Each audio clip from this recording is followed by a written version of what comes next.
Do I change the slides myself when I... yes, obviously I do. Yeah, that's right. Yes, Excuse me, can I just get this out? Because I'm just trying to find out how... your way. Should I move? No. the right hand... Don't worry, it's fine. Oh, I was just finding out how the slides change, that's all. I mean, yeah. What? Not to use any slides? What a lovely idea. Oh God, we have to. Yes, the right-hand one is the right-hand. Sit up, boy. You can't keep on doing it. There's a spare seat here.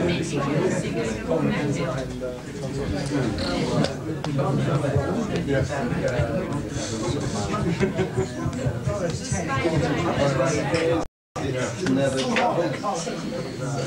wanted to meet my son because he's come back from school. Oh, really? Gosh, That's a real honour.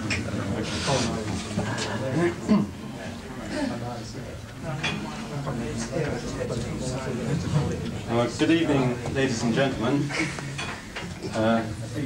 We're very lucky, I think, to have Norman, who I'd like to welcome this evening, Norman Foster. And John Partridge has very kindly agreed to act as chairman for the discussion after the talk. So thank you, John. I'd like to, before I start, I'd like to just say that I think that architecture has now reached a curious point, which theories of modern architecture seem to have died off, and there's no generally accepted theory of modern architecture, which seems to have two effects. One is that I think that it gives architects the freedom to extend the limits of architecture in any direction. And the other effect is that it puts the responsibility back onto individual architects to make their own definition of quality. And because there isn't, I don't think, a single architect in this room who isn't committed to his own idea of quality, that's the reason why the question of the understanding of quality has been chosen as the subject for discussion for this year's forum meetings. Well, to go on to Norman Foster, my understanding of Norman's architecture is that it is primarily directed towards an improving quality of life, and that it's designed to accommodate a life which is fluid and dynamic as opposed to fixed and static. It is an architecture, as I understand it, where the questions are asked before the answers are provided. And when the buildings are designed and built, the organization of those buildings is always clear, it's appropriate and obvious in an original way. The form of the buildings always seems to derive in a direct way from the engineering that goes into the design and the construction of those buildings, and they always seem to be assembled with meticulous care. Like any good engineering solution, his buildings always seem to achieve more with less, and every time that Norman designs a new building, he seems to extend the limits of architecture a bit further. To me, these are all the ingredients of quality, and they make me feel very optimistic about the possibilities of architecture in the future. Above all, his buildings appear to be the outcome of a massive creative effort. So with that, I'd like to introduce Norm, and thank you very much for coming. Thank you. I was asked to talk for an hour and a quarter, and decided it might be interesting to show some insights around a project, the Hong Kong and Shanghai banking headquarters in Hong Kong. So the slide sequence is really a collection of visual insights and reflects the work of the past 2 years. We just started on site, and tells its own story in the way that the many people who've worked on the project and are working on the project now, both in this country and various other parts of the world. So just start moving with the slides, please. Could I have the lights and the slides?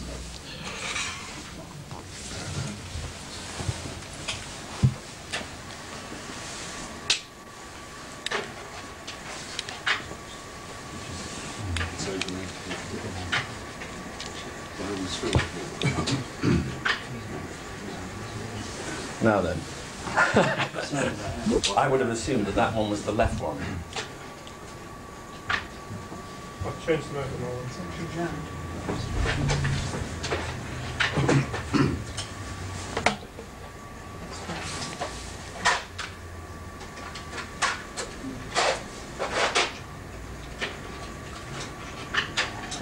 That's okay. Those are the first two.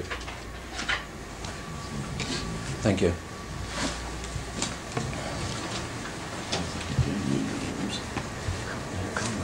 I thought I'd really start by stating the obvious, because I think perhaps it's necessary at certain points to state the obvious. It's a platitude, I guess, in many ways, but architecture is about people. It's about making spaces which relate to the quality of life, but it is generated by people. So, for starters, if you like, another platitude, all the means at our disposal, technology, they're means to an end, and the social end. The project in question is generated by this building. This was the original photograph of the headquarters of the bank, built in 1935. That point in time, quite a pioneering building in the Orient. I'm told it was the largest building, the highest building between Cairo and Tokyo. It was the first air-conditioned building in the area. The banking hall, shown on the right-hand slide, highly symbolic, and probably still, arguably, up till recently, the key commercial space in the colony. That building, up till very recently, sat at the head of Statue Square. Statue Square is the key public space on the island, and by virtue of historic rights, the site looks across Statue Square, the Star Ferry, you see the building here, the original building, across the ferry, out to the new territories of mainland China.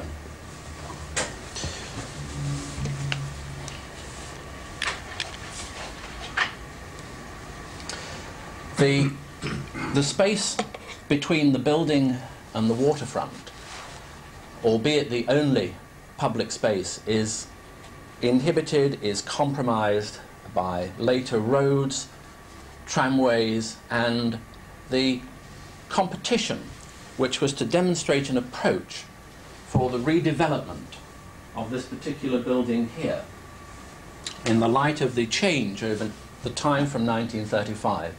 Our starting point was really the urban context. And I think that as we've seen the other submissions since, it was a limited competition for 7 firms of architects, 2 from the United States, 2 from Australia, 1 from Hong Kong, and the rest from Europe. The starting point for most of the schemes was the site in question. Starting point in our terms was the wider site. And I think the next 2 slides coming up are extracts from the report that we prepared at that time, and looked at the potential for solving a lot of the conflicts between traffic and pedestrians. We submitted a set of drawings, we made a model of the area from the waterfront back to the cathedral, and we advocated a wider planning strategy that would essentially create a pedestrian zone in this very, very heavily trafficked area that would come to grips with the problems of cross-traffic pollution, and that the building might offer certain clues, the redevelopment of that site rather might offer certain clues in terms of solving some of those problems, and then homing in on the building itself. We were advocating, as a high-rise building, a richer mix of spaces than the traditional tower block might offer. A building that could respond to the problems of a large-scale market that would be handling, in effect, something like about 30,000 customers a day at the base of the building, traditional office spaces, a mix of social areas, swimming pools and so on.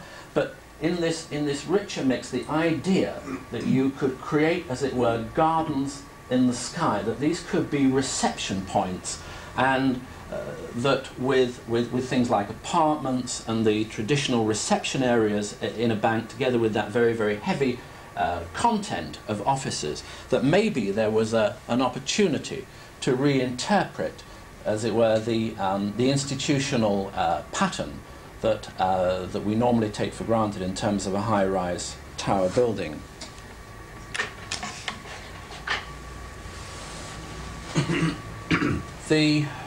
A glimpse at some point later in the process,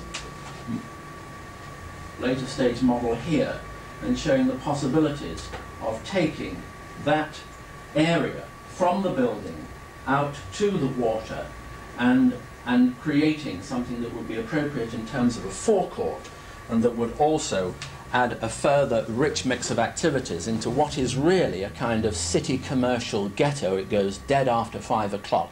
And that as a project, the area from the building to here, is now a project which is in the early design stage, as opposed to the building itself, which is now under construction and in the later design phase. So those very, very early principles that we advocated in the competition response are in actual fact being followed through.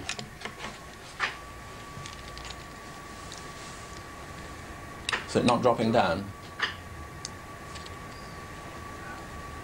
It's not dropping down. Could help it on its way.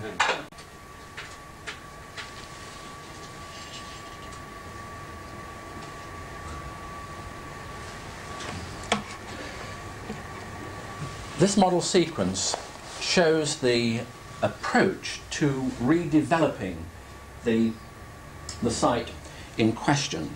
And the bank had been working for something like 2 years with a group of consultants, management consultants, engineers, quantity surveyors, architects, and they had identified 2 development strategies.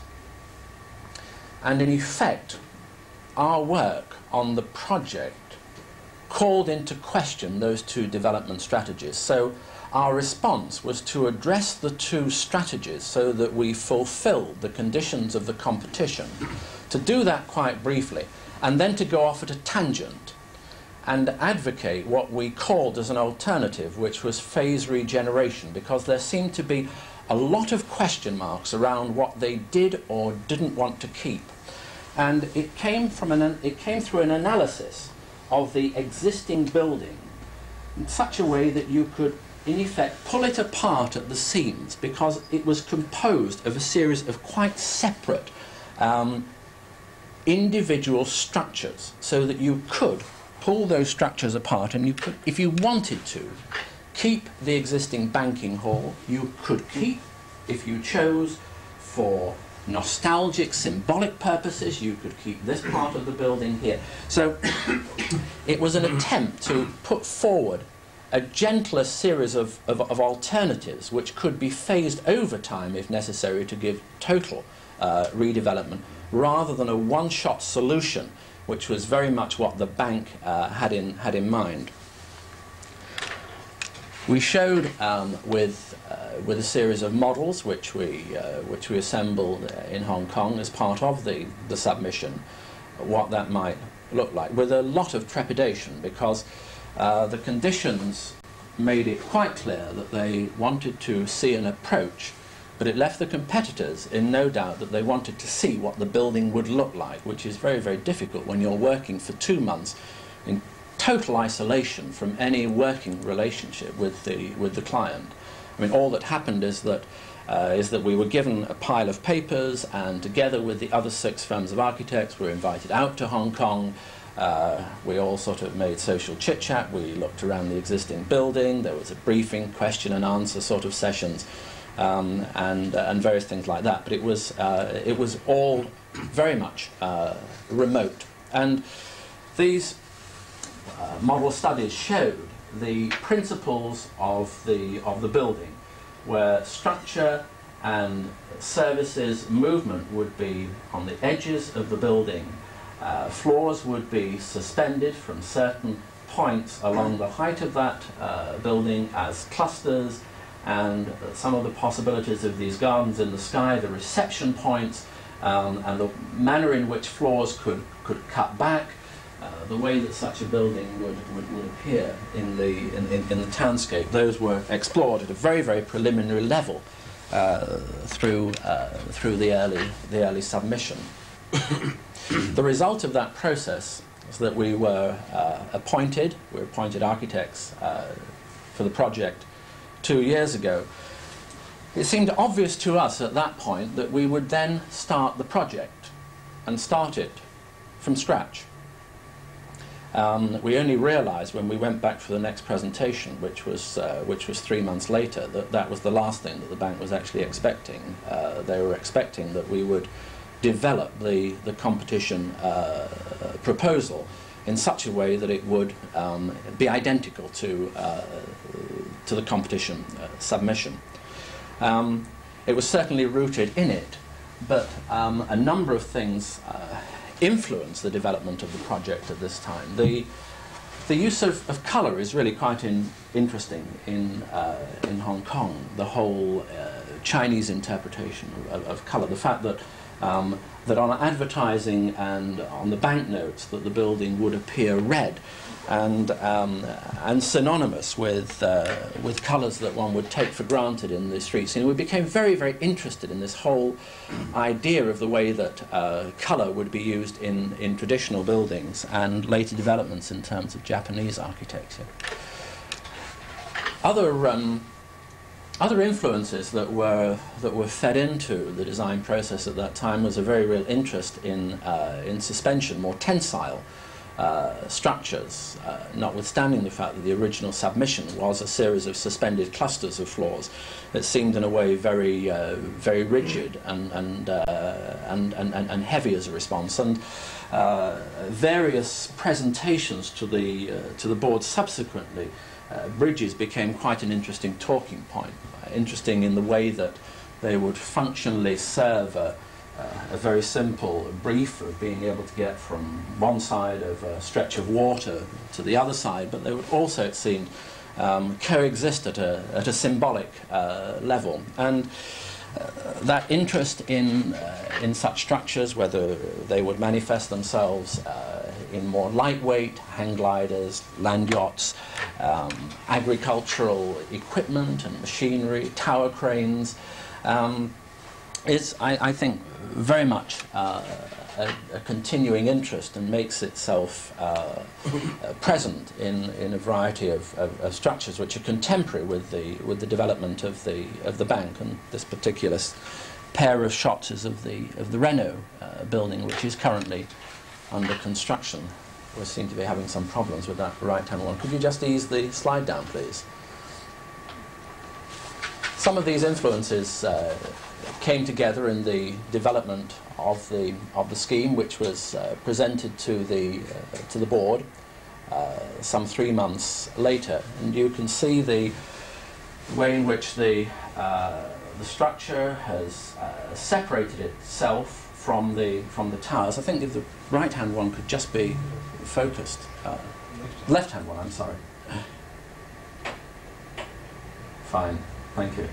Whereas the original scheme, they were, because it was felt it was the only way to handle it in Hong Kong at the time of the competition submission, the original ones were slip-form concrete, and for reasons of an accelerated program which favoured this point a steel structure, tensile structure, and you can see some of the influences of those considerations of colour. Other things which are being fed into the thing at this point, the whole question of whether a sloping structure is an imposition on the spaces that it contains and creates. So rather odd pieces of red painted polystyrene would be assembled in the office where we were at the time on the right hand slide there, and we'd work around it and explore that. Other things that we became sensitive to as we spent more time in and around Hong Kong was the way in which the facade of the building on several occasions during the cycle of that building in the year, whether it was Chinese New Year or would be in a state of flux and would in effect be a billboard. And that was really just a large-scale version of the kind of things that happened in more villagey scenes in the new territories, where the buildings would start to get decorated. This whole question of communicating information, whether it was this kind of holiday scene or whether it was the storm warnings or whatever, typhoon warnings, seemed to evoke interesting possibilities around displays which could change rather in the way that the Goodyear dirigible can change its message according to its location, the particular activities that are being celebrated or the news that it's communicating. And again, studies of at this particular point in time, these montages here show possibilities of incorporating at the top of the structure there such a device. So it becomes an integral part of the architecture. Now, what happened at that point was that the bank were shown that scheme some 3 weeks before a key board presentation. It was approved by the chairman, and it was felt that the board meeting would really just be a sort of rubber stamping exercise, and it turned out that it wasn't. In the time between the competition and that particular presentation, there were new board members, and at that particular point it got locked into some very mystical sort of aspects of the scheme, and certain directors would be making all kinds of gestures that would go like that, which would refer to these things here, and it wasn't, to the chairman's surprise and the surprise of a lot of other people, it wasn't well received as a scheme. It was assumed at that point that we would go away, that we would provide a sort of a better justification for the scheme. And what we in effect did was to reappraise the thing totally in the light of the work that we've done, the reactions that we've got, and something that occurred on the same day as the board presentation. The board presentation was in the afternoon, and in the morning we had a meeting with Building Ordnance, and all the conditions which had been laid down about that building, all the conditions that had been negotiated over the previous 2 years with government, were effectively turned upside down. The circumstances were quite dramatic. Different people were involved. The head of the department was virtually under house arrest on corruption charges, and everything was up in the air, and all the sort of rules were just changed completely, which explains the transition from this particular scheme here, the massing of which follows the competition model.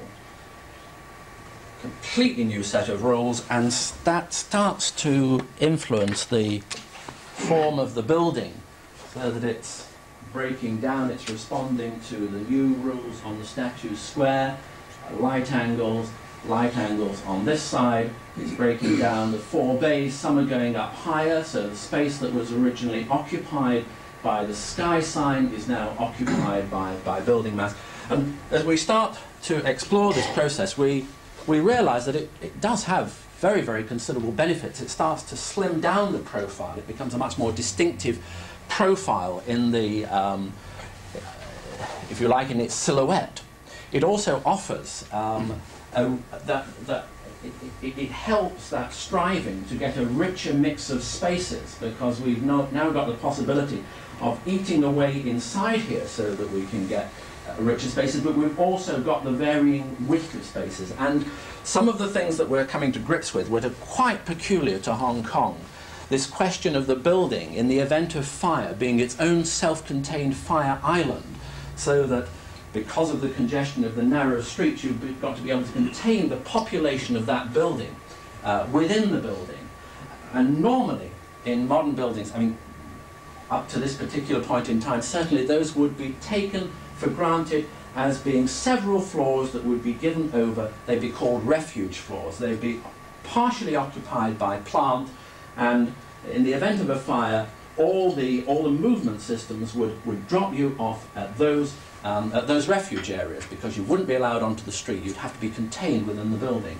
And here it offered the possibility of using these terraces not only as gardens in the sky, which was part of that original intention on that early report, that these becomes gardens in the sky, but they also double up as that refuge function, and in the process I believe offers something which is far more reassuring than being locked up in the event of a fire here, with all the sort of boilers and compressors and God knows what, the possibility of actually being on a ledge so that you could be lifted off in the event of a catastrophe by helicopter.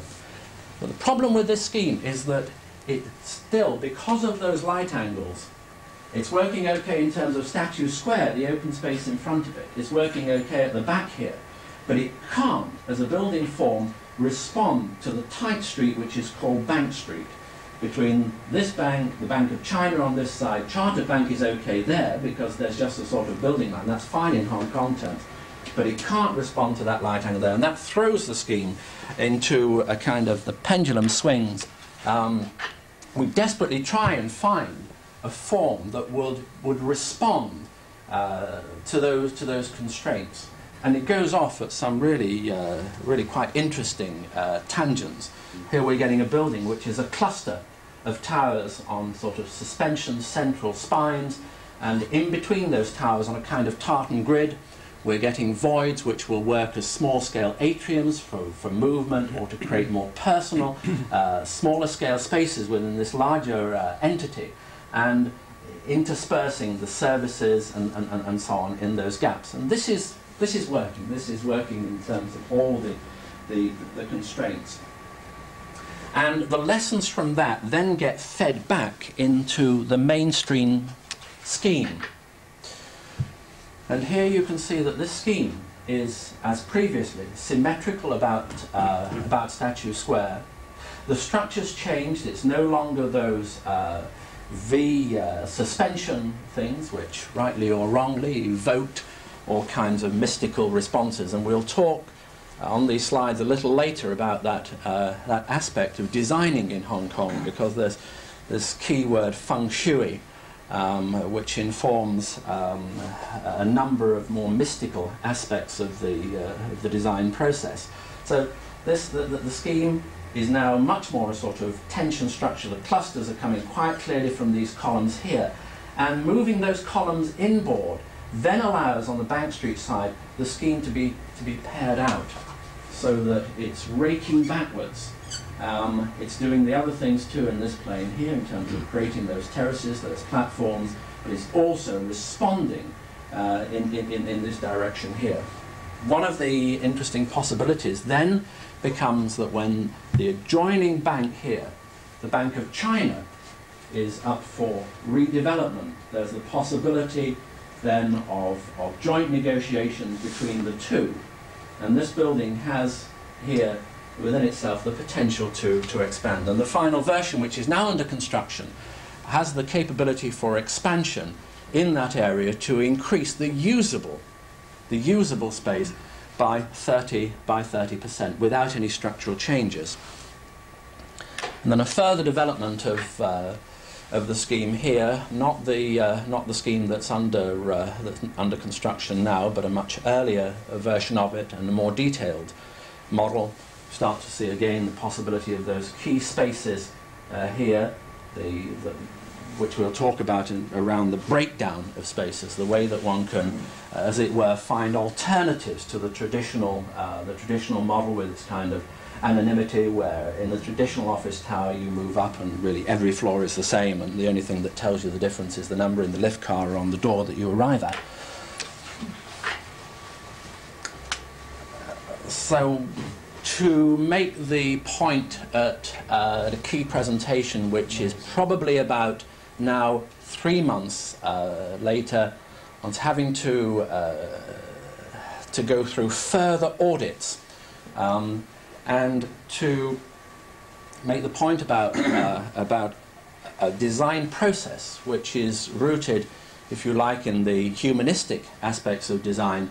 One's dealing more and more with project managers, the people who are originally behind the spirit of the competition, although they're still there in the background. A whole new breed of individuals has come to the fore. One's being forced to justify the particular building form in terms of, why is it not like this? Why isn't it another Hong Kong tower building? And it's been suggested that there are more office towers in Hong Kong than any other city in the world, and if these give any kind of glimpse into it, I think it's statistically probably quite true. So there's a whole run of diagrams that are prepared for that next meeting which explain why the scheme has developed in that way, again to this new group. And the analysis of the scheme is in effect taken out of our hands. The analysis of the scheme is then prepared by a group in Germany who assess its performance on such real estate issues as gross to net, and quite interestingly in the process find that their best example of a 40-story tower building with a central core is achieving something like about 64% usable. And Connaught Tower, which is the most efficient building in Hong Kong, fits into that category perfectly. It's 40 stories. It was generated solely by real estate considerations, and it's 64%, which confirms it. They do the calculations on this building, and they recheck them about 3 times, and they find that it's 74.5. Which causes all kinds of problems. It's too good to be true, and the bank are so pleased with it at that point that they tell everybody in Hong Kong, instead of saying it's a very efficient building, start to compare it with Connaught Centre. So the developers are up in arms and the architects are up in arms, and at that point all the calculations have to be done again, and it still comes out at 73.5. So we move on to the next step. We talk about the way that the building will be built and some of the research images at that point in time. It's a mixture of technologies, some of them totally rooted in a Hong Kong context, and others, like everything else that is taken for granted in the building process, is exported from outside to Hong Kong. If we just have a glimpse at those things that are taken for granted in Hong Kong, the building goes down to bedrock, and the holes that provide the physical contact with the building above, as this slide here of another building site shows, don't use machinery. They are hand dug by small family units, and nobody has found anything which is as fast, as efficient, or as quiet. And so there's, in terms of the building that we're talking about, which is going down about 15 meters, has about a 15-meter basement, then the hand-dug caisson is an integral part of that construction, as is the whole tradition of bamboo scaffolding, which we see here in Hong Kong. It's one of the very, very few areas that building regulations don't cover. because nobody understands it except the people who do it. It is possibly the only true vernacular in Hong Kong, and there are all kinds of amazing stories about buildings which are under construction, and one building has the traditional bamboo scaffolding and the other building has steel scaffolding, and the typhoon comes along and it blows the steel scaffolding but the bamboo scaffolding stays. All kinds of lovely stories about the way that they tried to use new materials around this, and they knotted it all with nylon. It all fell apart because the nylon wouldn't give with changes of humidity, so it's a very interesting and very, I think, very exciting. There's a whole sort of study of that around the modules and the way that it's assembled. So that's an integral part of the construction, and very much a sort of research reminder of the project at that point in time. This also is a reminder of some of the research that was proceeding. We had very, very valuable exchanges with the design team on Concord, in Filton. And this is, on the right-hand side, a reminder that all the calculations on the window wall, which is currently under production in the United States, in actual fact uses the computer facilities of the aircraft industry McDonnell Douglas over in St. Louis. Looking at the potential for higher performance structures, we were also involved with this particular establishment that developed this in Christchurch, as you get more and more into high performance structures, you realize in a way that the problems that they're coping with here of creating mobile bridges that will span across a river and can be assembled by a small team of people in Arctic conditions with sort of heavy gloves and so on, that will take 63 tons load and have to be erected, you know, against a stopwatch in minutes, really make some of the problems that we make such heavy weather around the building scene really, I think, pale into a different order. Relevant research at this particular period, and very, very real feedback from our office in Norway, which are heavily involved in the platform business, where we've been responsible for modules and so on, accommodation modules, is really quite an important aside, and the more so recently when the tender for the steelwork has just been placed with British Steel Corporation. And interestingly, they came in with the lowest tender, and they also came in with the most outstanding submission. The difference in price between British Steel, Kokan, and the third runner, Krups from Germany, was a mere 5%, and certainly the kind of capability that British Steel Corporation was able to offer on the project could not have been possible without the work that had been done on the North Sea platforms. The point continually raises itself about the relationship between performance, weight, and, if you like, the joy in buildings. And this was really a sort of reminder about lessons from the Sainsbury Centre, which from most viewpoints you don't realise has the spine of a basement under it until you see it from the loading bay end. And it's really Bucky, I guess, who is always making that point about the relationship between weight, and ask you the weight of the building. You look at him blankly, you don't know, and then you have to do all the calculations, and he tells you, might tell you one or two interesting things. And it certainly does tell you one or two interesting things. I mean, interestingly, if this building is around 5,000 tons, that slip of a basement at the bottom is accounting for 80% of the weight of that building. It takes as long to do that slip of a basement, which is 8% of the total volume. I mean, it's minuscule. It takes as long to do that as it does to do this volume here, and its unit cost is twice as much as that up there. And there's not too much joy in a heavy basement, and there's not too much joy in terms of actually making it if you're unfortunate enough to have to dig it out.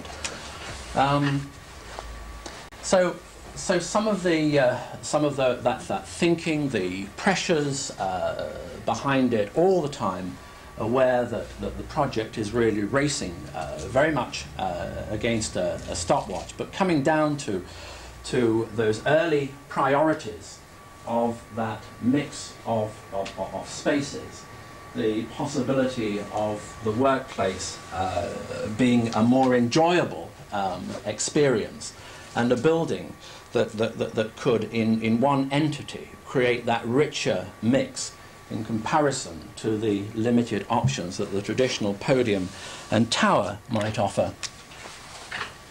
The structure is really, in many ways, providing the clues to the manner in which that richer mix of spaces can be created. This is part of a sequence showing how the building, in effect, grows itself up on a very, very tight site.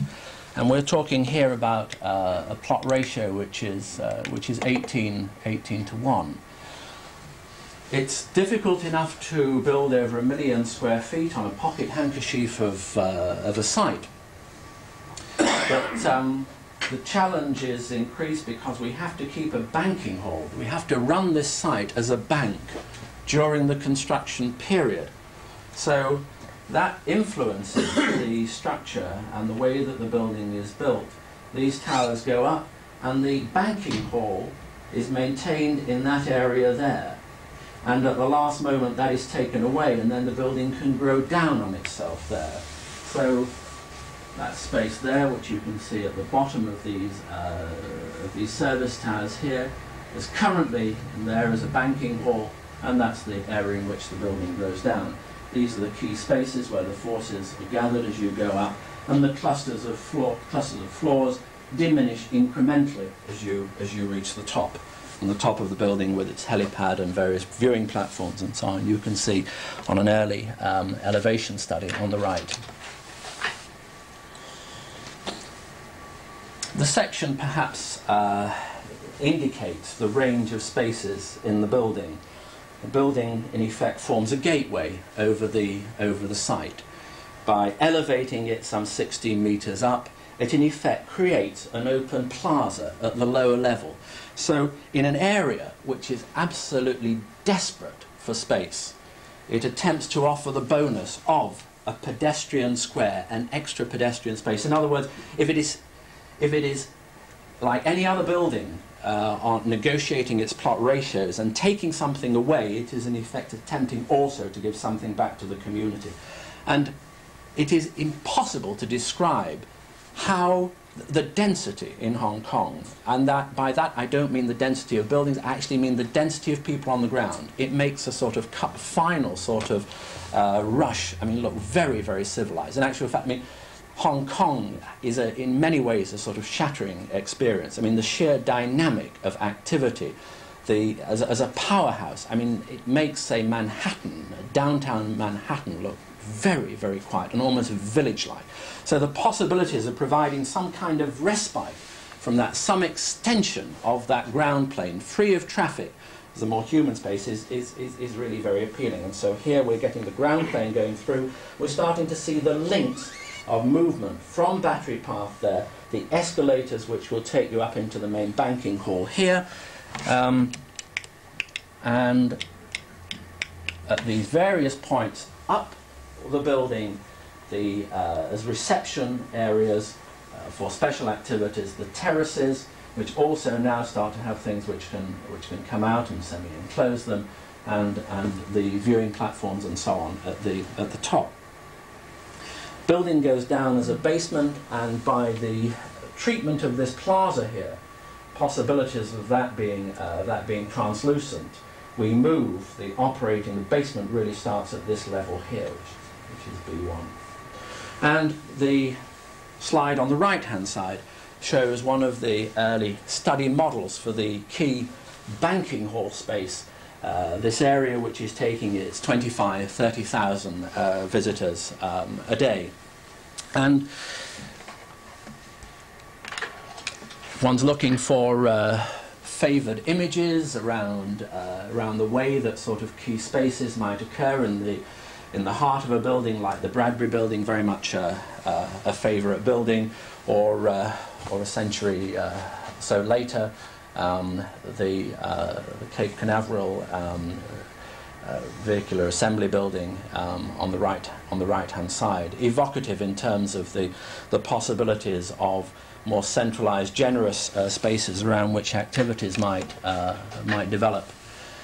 The sequence of spaces, the way that one might move from the larger scale, intensely public areas through to the more inner private areas of the building is also something which, as a design team, fascinated us and led us through a variety of explorations of movement under the building, through beyond it, up into the banking hall, and the smaller scale areas beyond.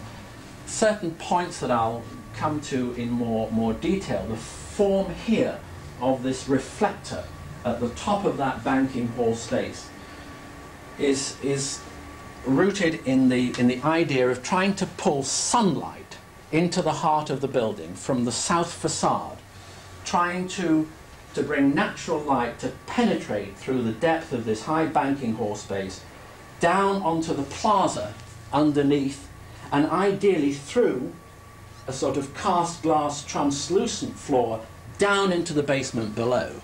And really quite a lot of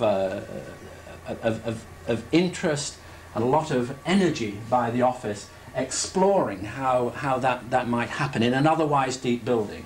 And again, much in the progression of buildings like the Sainsbury's Centre or Willis Faber, which quite deliberately walk in the opposite direction from traditional views of what museum buildings might be or office buildings, where this interest in orientation, this idea that when you're in the building you should know where you are relative to things around the building, and it should be informed by the very subjective, the magic, the changing qualities of natural light, is something which is interested. Also, I put alongside here the Eiffel Tower, because it seems that the spirit, the actual pleasure of moving vertically in a structure like the Eiffel Tower offers views of the outside, long views, in a way that traditional office buildings seem somehow to avoid. They're almost like domestic layers, one on top of the other. So if on the one hand we're stimulated by the possibilities of bringing this kind of experience into a high-rise building, at the other end of the scale we're trying in a way to make this village, this building, more like a cluster of villages to the user, rather than the sort of anonymous, larger scale sort of institutional total. And this desire to give individual identity to different parts of the building, again, is informed by past projects like the Willis Faber building, where we consciously avoid lifts, where you do move by escalators, and in effect try and get some of the benefits of a lower-rise building with gardens, more sort of human, enjoyable, sort of sunny kind of place to be, rather than this thing of being locked up in the tin box and sort of, going up and sort of floor, sort of, lift stopping at every sort of level up it. So the idea here is that you would move from in a lift, and it would take you to one of those key reception areas up the building, which is related to that garden in the sky, and that is where you then move by escalator to the levels that group around it. So instead of having this experience of a high-rise building where you would seek out by a numbering system, if you wanted floor 43, you'd find a lift bank that would go from, I don't know, floor 40 to 50, and it would stop at every level on the way. You would go immediately to an intermediate level and then move by escalators, or indeed by stairs. And these sketches with the kind of headlines on them attempt to communicate some of that thinking. So you would arrive at a double height space that would relate to the garden. The escalators would move off from it, and each one of those spaces would be different, because it would offer some central thing, whether it's an auditorium, a swimming pool, or depending on the final mix in the building, if there was the Hong Kong office as opposed to the head office, then the reception area would identify that, so that in a way it is this cluster of vertical villages. and then the sequence of spaces moving down in scale through to the individual office, and trying to use the structure as something that would model those spaces, so it would actually read through. You wouldn't have the sort of anonymous overall layer of a sort of catalogue acoustic ceiling, but within that ordering of the structure, which again breaks the scale down as you move to the smaller spaces, you're then getting these reflectors which are handling the lighting and starting to work in tow with the energy targets for the building.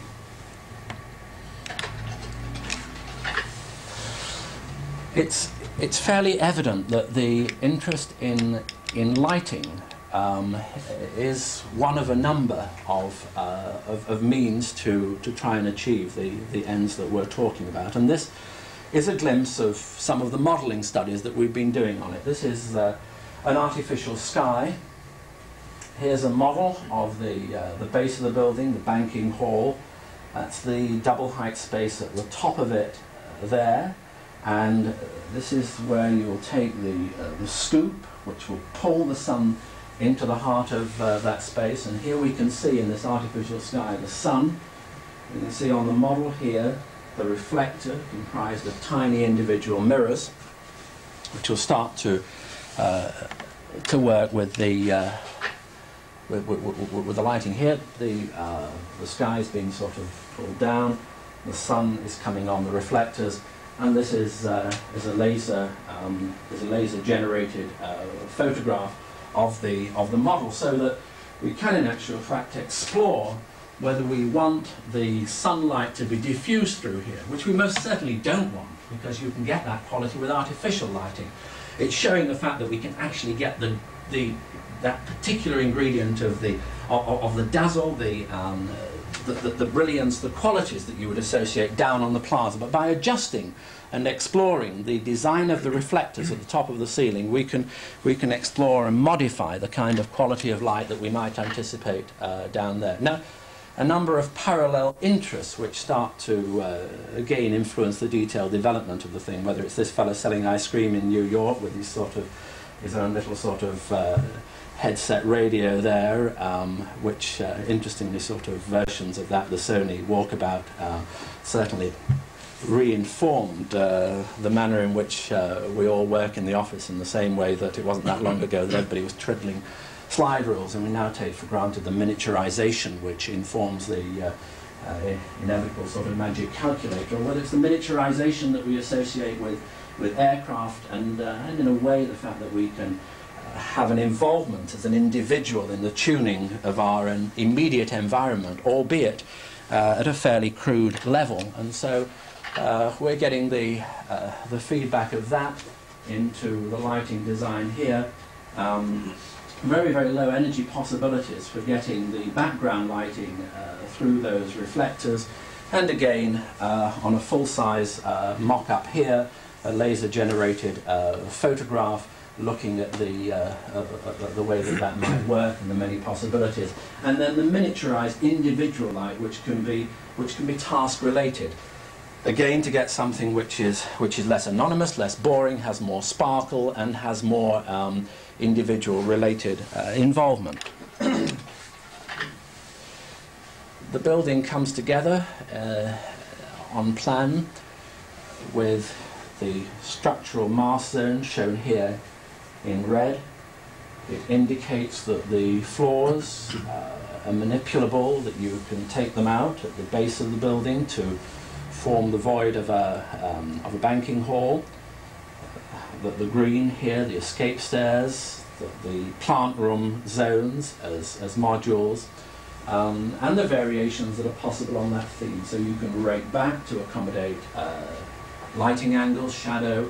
You can extend here to fill the building in later. You can take this out, you can pare it away, you can create interior atriums, or as we opt to, get the escalator movement and to get smaller scale internal malls within the building by picking away at the various individual layers. And you can see as the building goes up that it goes skinnies down to a 2 bay, and it finally skinnies down to to a one bay at the top of the building. The possibilities of breaking down to container size, they've got to be imported anyway, they don't make them in Hong Kong. The service equipment, the toilets, and so on, again has its roots in images which proliferate around the office, whether it's again from Cape Canaveral, or whether it's the Paris Air Show, where the packaged operating theatre is there to hand and totally mobile. That in turn informs the design of these individual modules. Extract from the catalogue on the project, which shows one module which is concerned with toilets, could well be the service equipment, and one of many photographs of mock-ups and so on, and the particular tender process is going through on the modules at the moment, from quite diverse locations. If I talk about the structure coming from England, the wind tunnel tests on the project are in Canada, the glazing and cladding is coming out of the States, the artificial sky and lighting studies are coming out of Austria, the modules will probably be coming out of Japan. So it's a fairly diversified project in that sense. This montage here is a cutaway around the floors between the masts, and bringing home the point that all the services are running in the floor zone. At this particular point in time, everything was working in the floor zone. The decision to build in the ceiling plane the background lighting was a later decision, and very, very much rooted in a fairly hard-edged research. These slides make the point that there's nothing really new about putting all the slides in all the services in the floor, and to reassure the bank at that point, we're indicating and taking them round to buildings which have done that, and where you can see that the floor can work in terms of the movement of air and so on. On the right-hand side here, these are some tests that were done. These are mannequins here which simulate individuals, and we're moving air from the floor there and using smoke and photographing it, and reaching certain interesting conclusions around what is possible, what is probable, what we can be absolutely certain of, and what might be risk areas or problem areas to avoid or generate further research. The wind tunnel tests are quite unusual. They're taking place in Canada at the moment, and we're having really quite hard-edged influences from it. The total model is about half the size of a tennis court, and this is only part of it. And so the blue part here is the peak behind the building, and these are all the buildings in the area immediately around the bank. And this slide on the left is of the weather station on Hong Kong, which provides all the historical data about winds and typhoon conditions and so on, which has informed the standards in Hong Kong that have become that in effect produce legal requirements, and that test actually really questioned at a very fundamental level the wisdom of those standards, and has influenced the findings from those studies have proved a very, very real influence on the design of the structure and many other aspects of the building, and given us, I suppose, the thing that really terrified us, like anybody else involved with high-rise buildings, are the kind of history of say, Hancock or whatever, and how do you avoid that? And I think that in the process of our research, we've found out a great deal about catastrophes and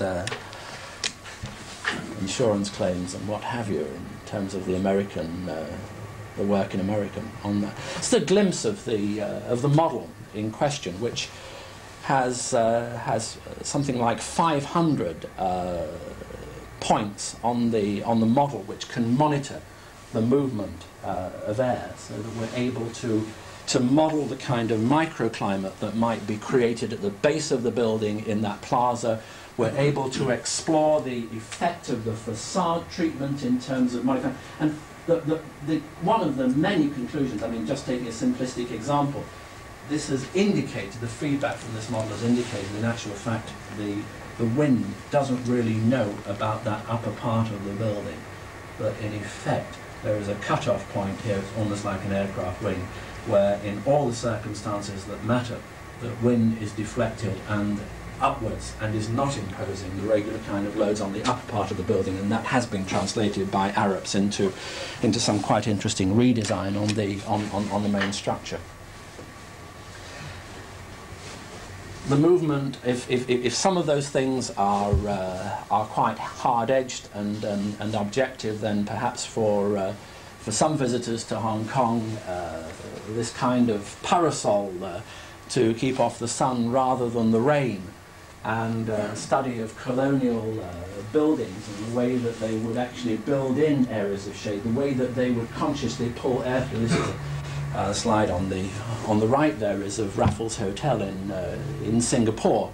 We became quite fascinated by the way that some of those colonial buildings would work functionally, the way that that would trigger through visually, and the kind of rich sort of patina that would develop in some of those buildings. And it really started off as fairly bland kind of 30s buildings and have been sort of customized and interacted with the owners, and so you get these kind of hanging gardens which happen in a very unconscious way, and really compared with the kind of sterility of office buildings, which could be anywhere, but they happen to be Hong Kong, which are in no manner at all influenced by the context, the climate, or any other considerations. And it was, again, I think, an ongoing influence on the project. A slide that we've used with the bank because it perhaps says more than any more recent buildings can say is the way that the Galleria works in Milan in terms of being a gateway, in terms of a shortcut related to adjacent offices, and in a way if one is seeking for this plot ratio, and it's quite a careful interpretation of the codes, because the building legislation in Hong Kong does not give you the opportunity to create a public space in terms of, in exchange for an increased plot ratio. It's almost a subject in itself because it's quite complex, but if I try and put it simplistically, if you can show that you get a benefit of public passage, then you can increase the plot ratio. And what that has meant up to this particular point in time is that it's nothing more than street widening. So it'll take more traffic. So you get more cars, and paradoxically, you reduce the space available for the pedestrian at the ground level. So it's really about providing more road space. And what we do here is we manipulate those regulations so that it's not about providing more road space, it's about providing more space for pedestrians. And the catch that we uncover is that public passage, in actual fact we've got a main road at the back of the site, we've got a main road at the front of the site. If we create the public plaza and it can be a shortcut from one to the other, it's then called public passage. So presto, we've created a public pedestrian open space at the base of the building. And to communicate and negotiate some of those things, we're using pictures and images with government, with the bank, old friends from the past.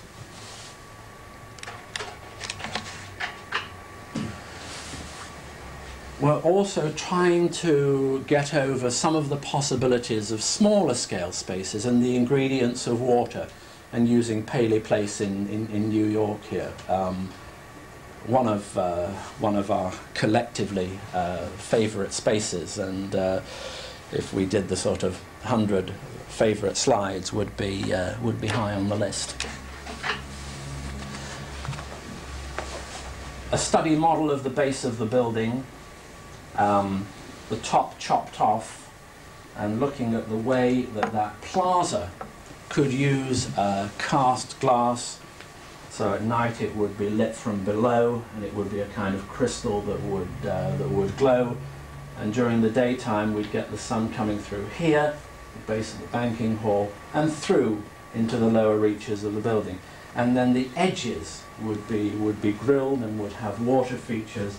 And again, how do you explain what that is? You can get a flavour of some of it again from the background of Italian gardens or whatever.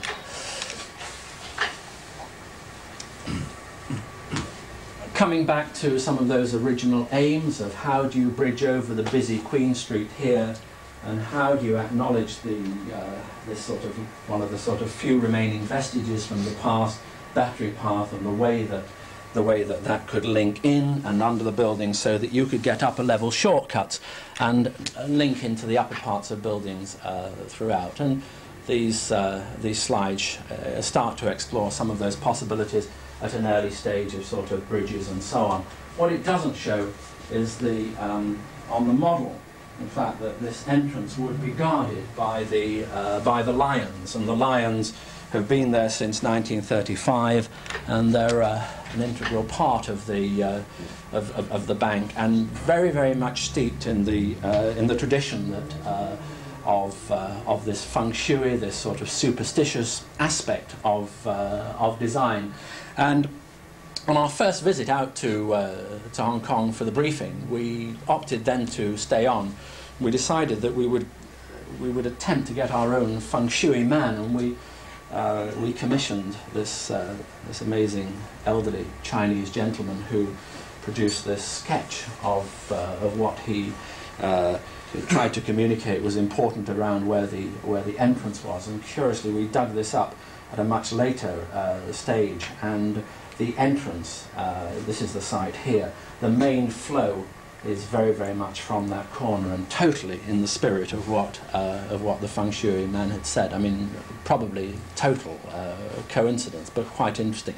The whole question of feng shui and the way that those lions are symbolically important, the way that kids will be photographed on them, where people will stroke them before they move in, the fact that the lions mustn't look at each other, that construction work can only start on the day that the feng shui man says, is really quite something. This is the banking hall that I was telling you about, and this is where the bank does its business. This was a 6-month project.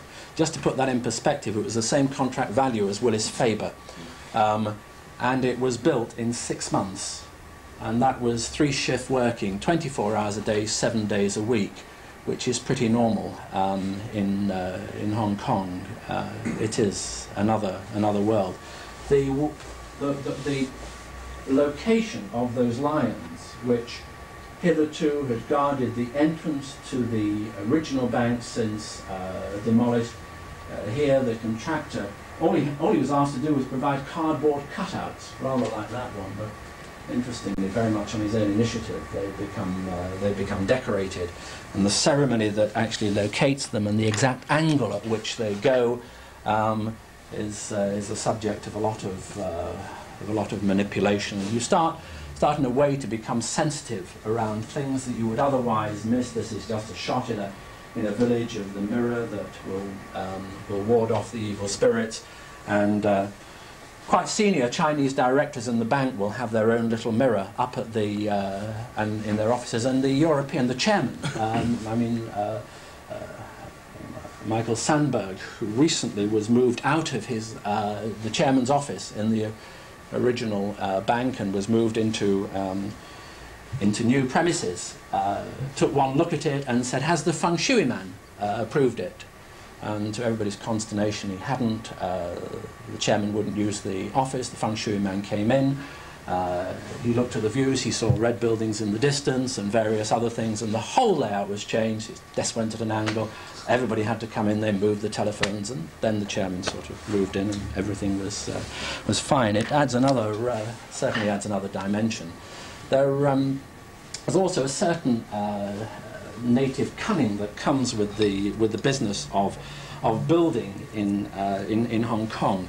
And the thing that certainly surprised us about the annex was that 80% of the working population would live in the building whilst it was under construction. We're talking about construction that was going on 24 hours a day. So something like 80% of that workforce would do everything in that building that you would normally do in your house, from cooking, using it as a lavatory without any main services or anything. I mean, you know, just everything. And the kind of trip, the demolition contractor is actually a fact from the People's Republic of China across the water, the other side of the new territories, and quite interesting sort of touches to the whole business of contract negotiation. The ceiling here in the original banking hall is to be preserved. It was part of the contract. The ceiling, this mosaic ceiling, we're told statistically is the largest in the world. It was done by Italians who came over in 1935 and installed it. The idea is that it is taken piece by piece, mosaic by mosaic, fragment by fragment, to a place specified by the bank. And it's part of our job to supervise that and so on, in accordance with the terms of the contract. The first thing that the Chinese contractor did was to take the ends there, the apse, at right angles to this vault, to a secret place. And then he proceeded to take this down in accordance with the contract and to be moved to where the bank had authorised. Everybody then said, but you know, the rest of it. He said, no, that's mine. That's not the ceiling, that's the wall. And so everybody's held to ransom, and eventually the bank gets the rest of the ceiling, which is not the ceiling, it's the wall. And the man who negotiates that is a hitman who's paid 10% of the profits. So it's really quite an interesting approach. A collection of study models of the building. You can see here the structural towers, points at which those come together, the clusters of floors of towers from varying viewpoints, and a variety of models which look at a number of glazing materials, opaque panels, different colours, and at varying scales. The way in which the glazing elements will penetrate at the awkward junctions with the main towers, and the building itself, way in which mullions individually might be coloured and which from certain oblique points would form a wall, whether that's a coloured wall, whether it's a grey wall, a number of modelling studies. Different forms for the viewing platform, helipad. Signs have not come together on it, studied in varying lighting conditions, no substitute for the real building, nothing can be, but really to aid the exploration of ahead and in advance of the project, and certain key decisions becoming imminent in terms of the way that colour is used. And two approaches manifesting themselves. One, colour used as a key element around structure as a dominant, and the other where the whole building fabric might become much more neutral and colour becomes an active ingredient in terms of grillages or screens within the building. And both have their roots historically in terms of traditional architecture. Not that that necessarily is neither here nor there, because that is an interesting touchstone, but certainly doesn't provide the basis for the decision. And montages which start to examine the building as a kind of partnership between harnessing the trade that might normally be relating a packet of cigarettes into a Manhattan landscape, but here sort of harnessed with model making skills and photographic skills, and quite mathematically set up in such a way that hopefully we're not deceiving ourselves too much. And varying lighting conditions, again, to anticipate and explore. Various audits along the progress of the building. I mean, the man says, they want the best building. But then the best building can mean different things to different people. To some people that we're dealing with, it's just space efficiency, it's communications. To somebody else, it's capital costs, or is it running costs? Is it operational efficiency? Is it capability to expand the building by 30% if business booms? Somebody else, it might be quite different. It's been said, you know, the most important thing is that it reassures our customers, its image. The last one could, you argue, be the most important. If it doesn't work in feng shui terms, if the Chinese decide that for whatever symbolic purpose or certain rituals haven't been performed or it doesn't meet certain criteria, and a lot of people have come stuck on that. The question of feng shui is quite fascinating. A group of European architects did an operating theatre at great cost with wards and corridors, the whole thing beautifully done in blue tiles. The Chinese wouldn't go near it. It was never used because blue is a colour in that context that you would associate with a funeral parlour. It was all changed, it was all ripped out, it didn't work. It doesn't work in those terms. You could argue that's the most important consideration around what constitutes the best building. And so we game up that as a group, and a group that includes bankers, engineers, contractors, quantity surveyors and so on. And we give it ratings. We go through and we put up certain headings. And they decide the headings. Anybody can choose a heading.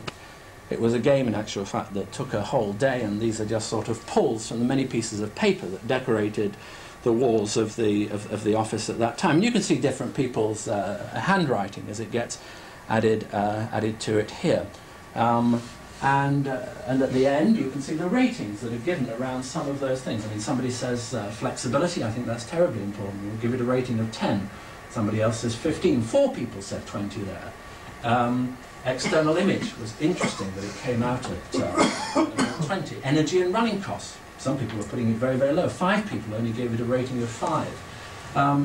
And what was interesting is that that was quite a dynamic game. And when people were contradicting themselves and quite ruthlessly changing the rules according to their position, it pinned them down to actually say what their priorities as clients or the team might be. I don't know how long I've been talking for. I think an hour and a quarter. The other slides are just miscellaneous images of things which are in a more how can I say, peripheral manner related to some of the things that I've been talking about. So there'd be gliders, space probes, or whatever. Possibly in terms of the hour and a quarter, I think that fills the allotted time. Up to you. Well, terrific, Norman. Does everybody want these other slides to go on? Or you would? Yeah, come on, let's have them. How long will it take? I'll whisk through them. What happened is I prepared a lecture for a talk in Paris in February, and I've since modified it. But as I got towards the end of the thing, there wasn't really the time or the opportunity, seeing as we didn't know whether we'd be using them or not.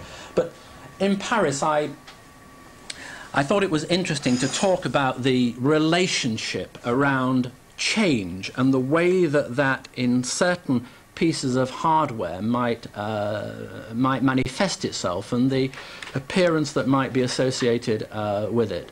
And I talked about some of the analogies around helicopters, which would be a series of systems, some of which would be long life, some of which would be short life, and I drew analogies between that and buildings where the main skeleton might be the equivalent of the airframe, and certain things you would take for granted would change quite rapidly. I mean, you could put a certain number of hours against the turbine, the gearbox, the rotors. Some would be short hours, some would be quite long hours.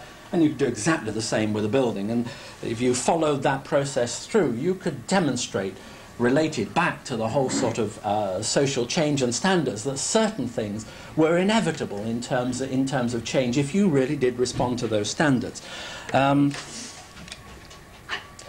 And that certain pieces of hardware, in a way, visibly made that manifest. You were in no doubt in terms of this Bell 47 here, that airframe was quite articulated from these other elements, and if you like, you had a visual aesthetic of change. But if one goes back to that original Jet Ranger back here, interestingly, this one has survived the Bell 47. It's rooted in 1965 design. The engine ratings have gone up. You can actually put black boxes which make it fly like a fixed-wing aircraft, so you can let go of the stick and it doesn't sort of plummet down to the ground. You know, absolutely amazing technology to turn a helicopter in its handling terms into a fixed-wing. Couldn't have been conceived of in 1965. And this doesn't have any, in terms of that smooth skin, doesn't have any of the aesthetic of change, although interestingly it's been capable of accommodating change to a greater extent than the Bell 47. I'm using the analogy to stretch a point, and it was something that was developed at length in that particular talk. Also included in that talk was some of the magical qualities that, in terms of our researches, where we stayed in this amazing inn in Kyoto, which we measured and paced, and I mean, it's absolutely unbelievable, and some of the lessons which more recently, where we've drawn comparisons between certain materials which offer those sort of more magic qualities and some of their traditional alternatives, and interesting explorations around the relationship between materials and energy, and the transference of materials from aerospace industries, where here you can see, in terms of existing components and replacement components, the implications of superplastic, and again the way that we've used materials like that in the Sainsbury Centre, and not only because of a very real interest in the subject, perhaps an interest in the joy of those materials. I mean, a very, very strong motivation at that more tactile, sort of tangible level. But interestingly, this building, in a 1 in 50 year storm not that long ago this year, it coincided, unfortunately, with convocation, and the whole of the university, which had built-up flat felt roof, built-up layered roof, was brought down on its knees. 6 inches of water, 12 inches of water, 14 inches of water. In actual fact, interesting, this was the only building that was habitable and usable and didn't leak. And that was, I mean, very rewarding, because a lot of the early work had been done in very, very close consultation with the estates officer there, who was genuinely anxious to avoid, in cost in use terms, some of those problems. I'm not saying that that was the generating factor behind it, but it was certainly one of the factors. One could talk about the environmental implications of that in such a way that it's designing out the air conditioning, it's highly reflective, it's highly insulating, and so on, and it offers the possibilities, as we can see here, of a fair amount of sort of rapid sort of fluxing and changing. That aesthetic of the ad hoc, the assembly, on the one hand coming here, and the taken further forward in terms of the American truck, the space hardware, and you could talk about the aesthetic of ad hocery, the clip-on, the add-on, the change. But every bit as changeable and in many ways more enduring is this smooth-skinned, inevitable airstream, where the innards have changed and responded in exactly the same way as Georgian houses have been able to respond with sort of changing innards, or some of the analogies with helicopters that we've talked about. Likewise, the Greyhound bus. And it was really, these slides were more a sort of talking point and discussion point in Paris at that time, earlier this year, around the relationship of systems, the changing roles of the way that systems might drive the building, and the anonymity in buildings, the systems manager, and how you provided the sort of richer experience in terms of users, which has dominated a lot of the earlier conversations about the building itself. So these are very much sort of appendages, and we're an opportunity to demonstrate relationships in terms of projects which have been challenging as recently, Hammersmith here, and its analogies with some of those bubble-skinned buildings, which again, as one sort of harks backwards and forwards in time to influences. So we're talking about influences which go back in time, an awareness of the relationship between the man-powered flight and the fact that was possible, not only because the designer was able to use new materials which offered power-to-weight relationships hitherto thought impossible, But everybody else had that at their disposal.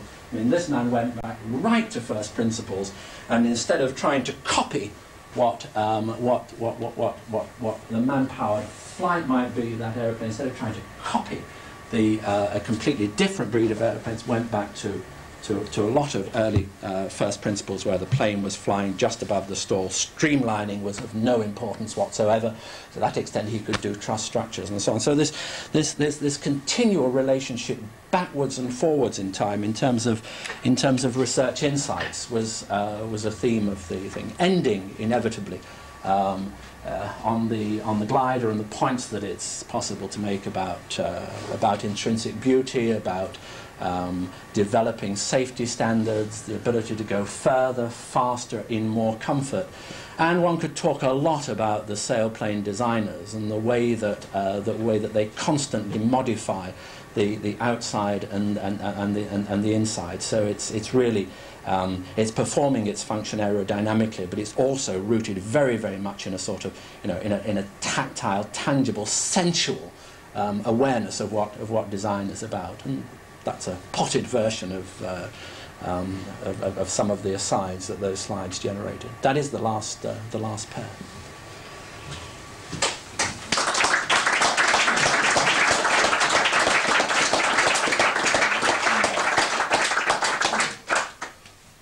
Can we have some lights?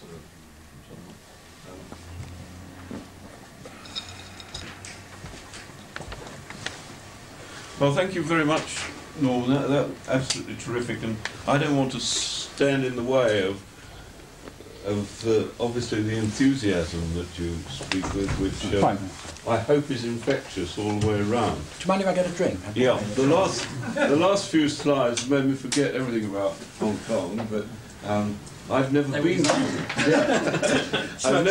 Hong Kong, but I felt, that I was beginning to understand something about it, funnily enough, not through the views of Hong Kong, but through your building, and through the way you've explained your building.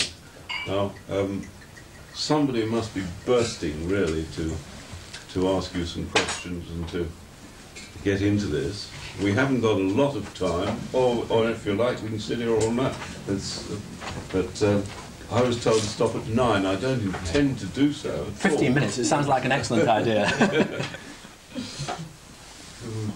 Who wants to start?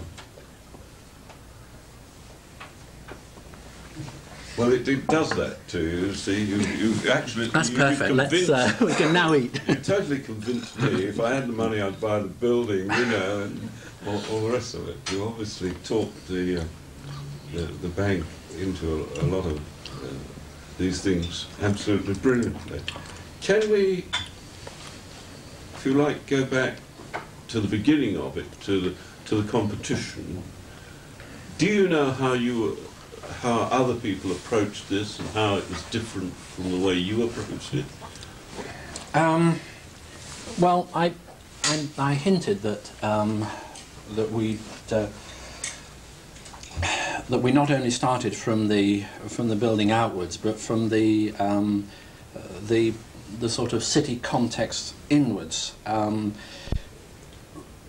I think that everybody went to Hong Kong with the idea that they would, or certainly we did, and as far as I'm aware, everybody else did, because the day after, everybody had disappeared, and we had tickets to go off.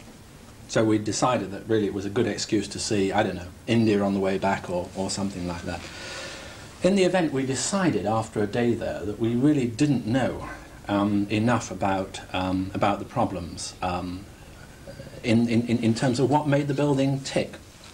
And a lot of the liaison was through the management consultants who were involved, and the day that we were due to go back, the day afterwards, we telephoned them and said, we'd like to see behind the scenes in the banking hall, for starters, and we'd like to stay on and do it.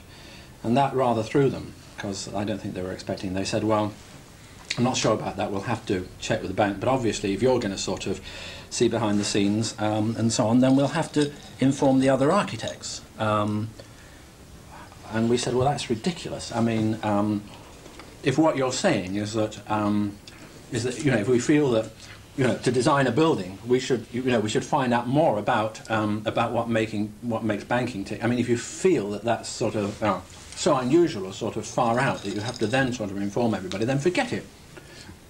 We'll do it, and we can do it without you being aware of it. We can do it on the side, because we've done things like that. We've been working with Olsons around the sort of unions, and certain things were contentious, and we had a certain sort of, if you like, awareness of the way that we could get that insight and so on, round the back door, if you like. We made direct contact with that, and they thought it was fantastic. I mean, somebody should be interested to actually sort of see what happens behind the scenes. So, at that level, we learned a great deal about the. I mean, we stayed on for another week, and we stayed on. We sketched, we photographed, we sat, for long sort of hours on top of car parks. Sort of, I think we absorbed the scene, and we left with certainly with enough data to model the whole area. So I think that we got very deep into it. It's probably important to put into the state of the office at that particular point. I mean, you can use the images in all kinds of ways. I mean, the last two images of gliding. I mean, at the end of the day, when the sun goes down and the thermals die, and you've got that long sort of glide out, and you're over hostile territory, and there's maybe only one thermal in the distance, and you don't know whether you're going to reach it or nosedive in the process. There wasn't too much happening in the office at that time, one or two sort of runoffs and so on.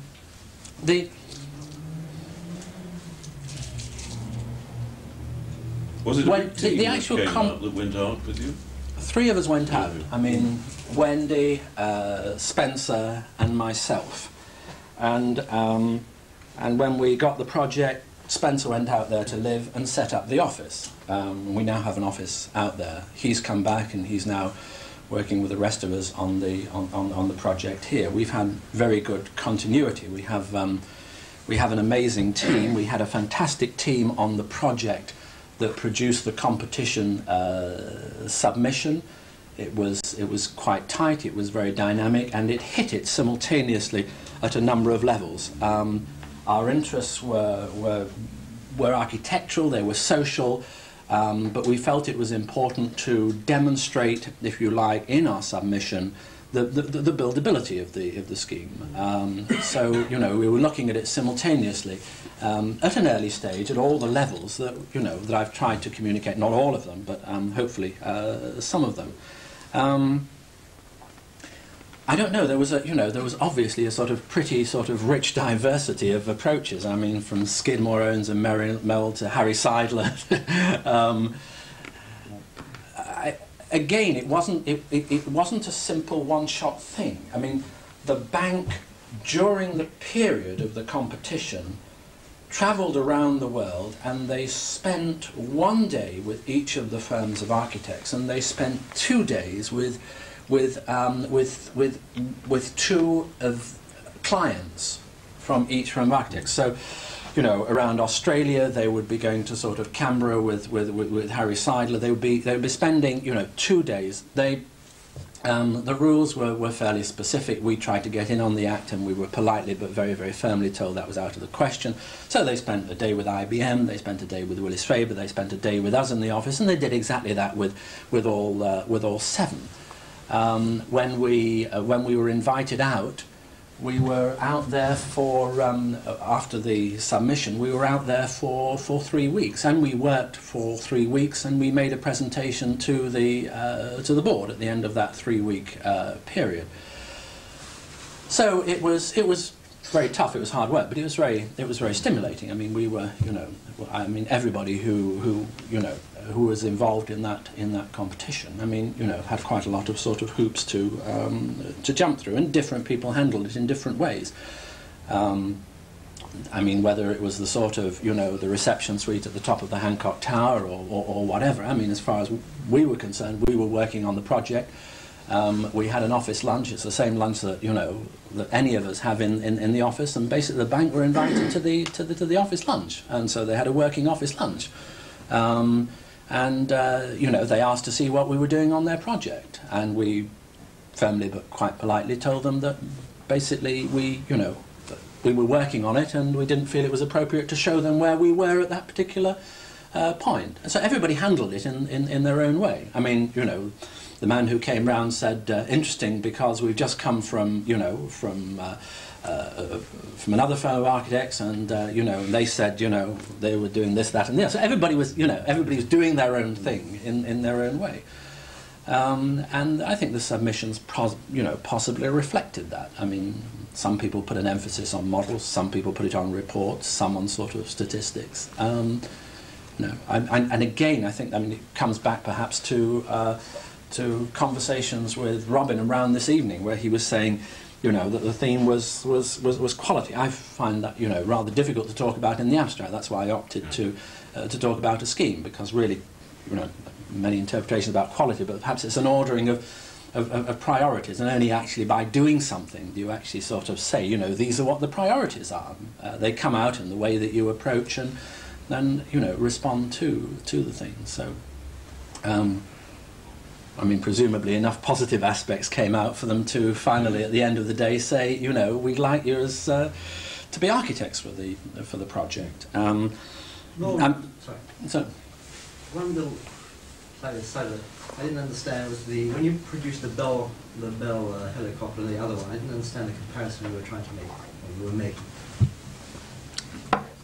I was making the point in Paris around that if you took if you attached an importance to change, if you recognise that there were certain parts, certain elements in a car or in a helicopter or in a building which would have a relatively short life and some which would have a long life, that you could respond to that in a variety of ways, and that some building forms, some helicopter forms may be open-ended to encourage, as it were, that potential for ad hoc change, and in a way some of the space hardware certainly reflects that. The Bell 47 reflects that. The American truck reflects it. It could follow from that such forms are most able to encourage and respond to change.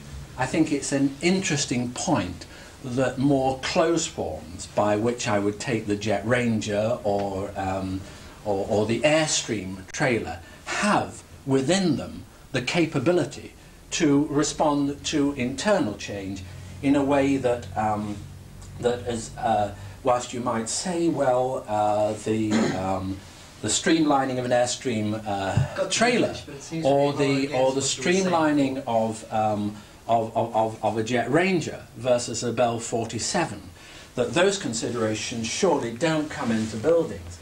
The interesting thing is that as we get further into some of the structural possibilities, and Bucky is, I think, far more eloquent on this than I could ever be, but some of the demonstrations around the larger span enclosures indicate that such considerations are every bit as real. And as we get into more and more work on wind engineering and the implications of the surfaces of buildings, the interesting things, I just think it's an interesting aside, if you like, that something like a Jet Ranger with its tighter, smoother skin offers the potential for change and upgrading, and quite dramatic change since, you know, since '65. But just the point about the Jet Ranger, that actually is a much higher capital cost. So than what? Than the Bell.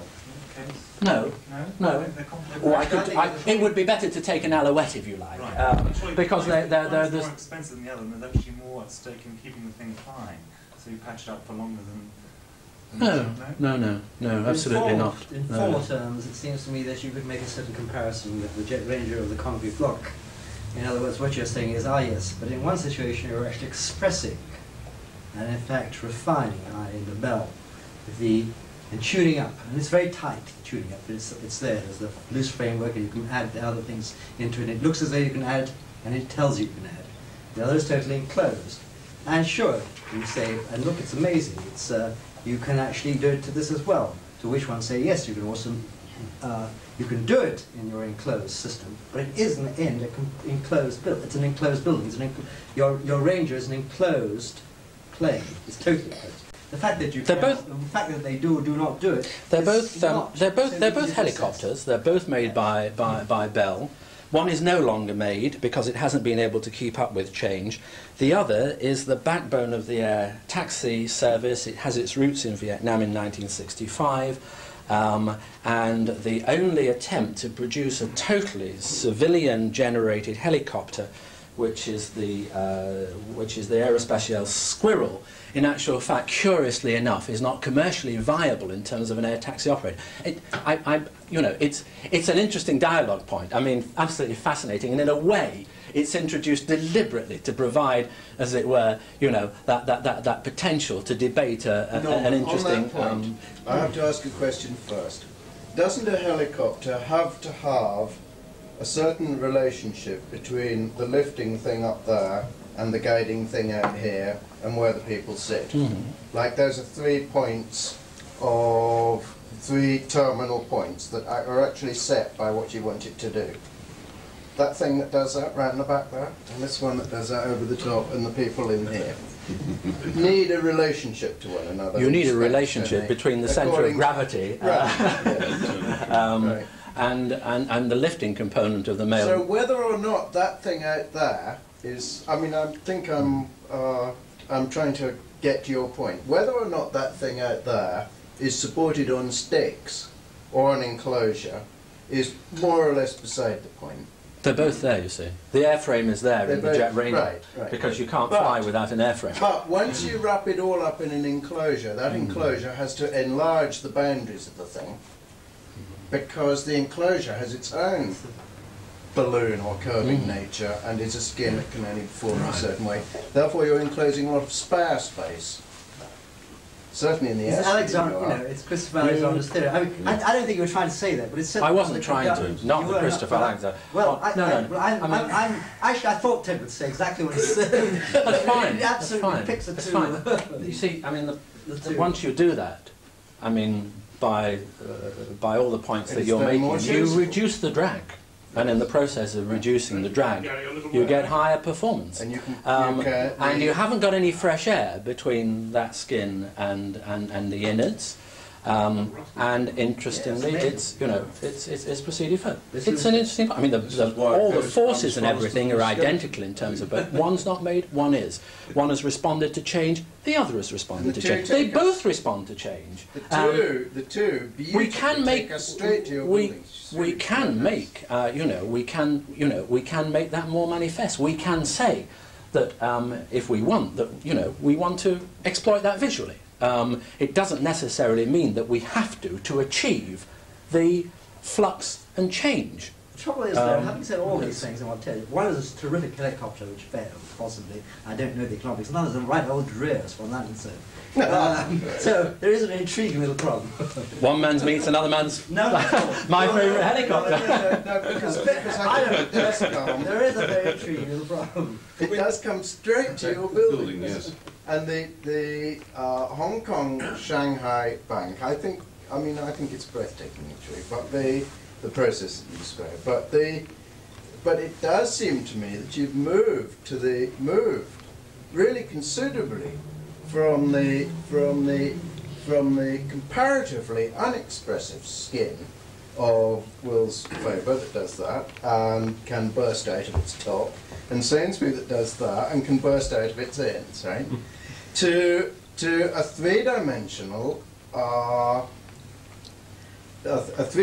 composition of struts, sticks, hangers, supports, ordered in a certain way, in a rather classical way actually, in diminishing piano nobles, if you like, quite deliberate, with shared floors between, and that you're now expressing those parts for every bit that you can get out of them.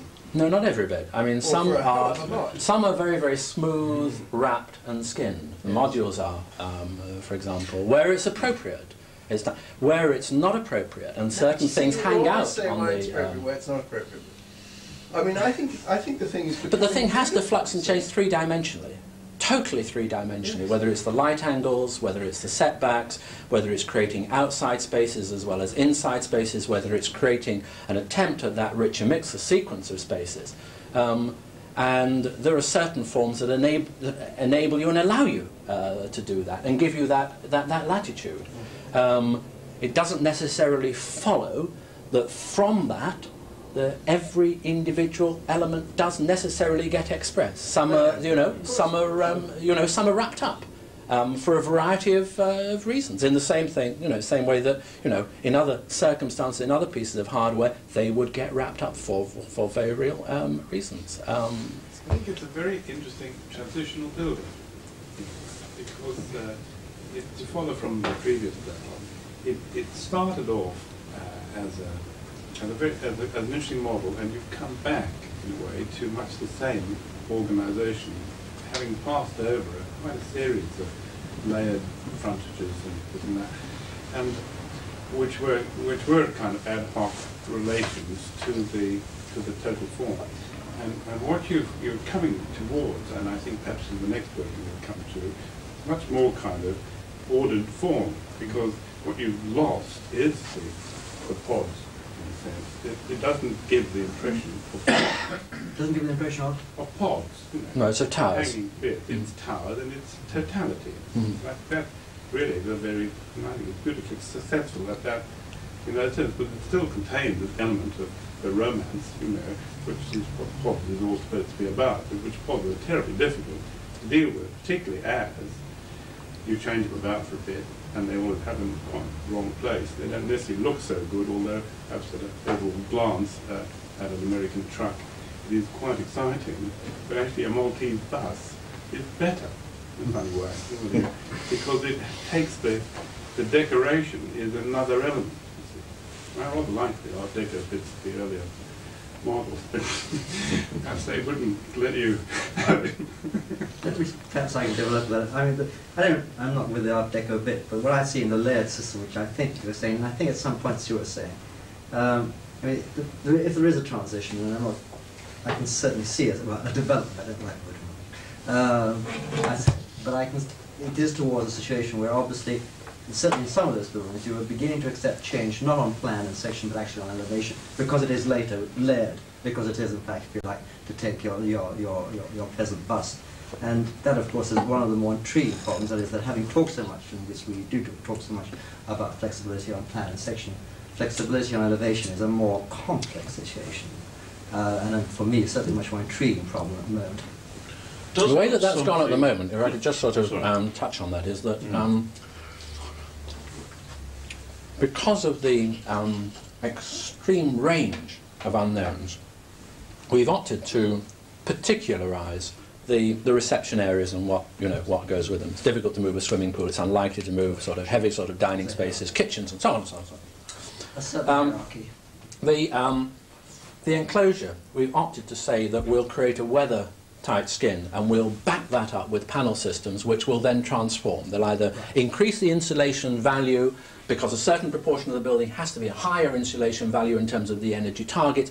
Those might be solid, they might be translucent, they might be blinds, they might be a variety of considerations. A certain proportion of the external skin will do that. Certain areas where, for entirely subjective reasons, the banking hall, for example, we don't want to look at the buildings either side. We want to contain the space. We want to be an inward-looking space. To that extent, it transmits light, but you can't see out. We also don't think it's commercially good news to be able to enter the Hong Kong and Shanghai Banking Corporation and immediately perceive visual at Bank of China on one side and Chartered Bank on the other. It doesn't seem to make good business sense, but that's a secondary consideration. So, within this overall glass sort of weather envelope, we have the capability of making all kinds of changes by screens, by infill panels. Why should it be within is the point? I mean, it seems to me there are obviously many ways. Because it's much easier if I want to change this to a solid wall to do it without taking out that piece of glass there. I don't get hot and humid in Hong Kong or wet and cold, you know, in England.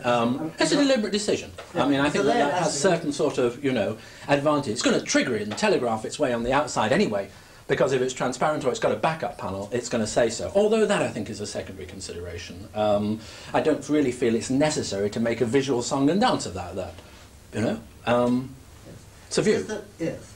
I mean, I've just come from a meeting where we cannot decide whether we're going to be taking out energy for the building at 10 watts per square foot or 200 watts per square foot over the next 10 years, which means the duct's variation of heat are between 1 and 20. And no bloody consultant that we do the situation was employed can come to a conclusion by this goddamn thing. On the ducts, I think that's an easy no, thing I'm just taking that. yeah. No, it's an intriguing problem because obviously it can't go on the inside because the whole bloody place will come to a stop. In other words, and that's why they're peripheral on this too. Yes, I mean, right. So you've got this intriguing problem where no one can decide where. At one point you have a situation where what we do know is that in the 1990s, in fact, you'll be using less and less energy to drive more and more, but at the moment you're still tending to go up, and so there's this awkward peaks and so on. So there are certain things like that which are, I find, difficult to know how one handles on the inside. certain constants. The one thing that you can absolutely be sure of is the outside will be outside and the inside will be inside. So, you know... No, the bell isn't quite that. The bell helicopter is in. They don't make it anymore. Doesn't matter. Doesn't matter. Outboard's going to be up. You should that isn't the only problem. That isn't the lesson you learn from Bell. I mean, we're not making helicopters. I'm saying that you don't have to let it all hang out just because it might change. The one thing that... No, you don't have to. But it's a conscious decision. I mean...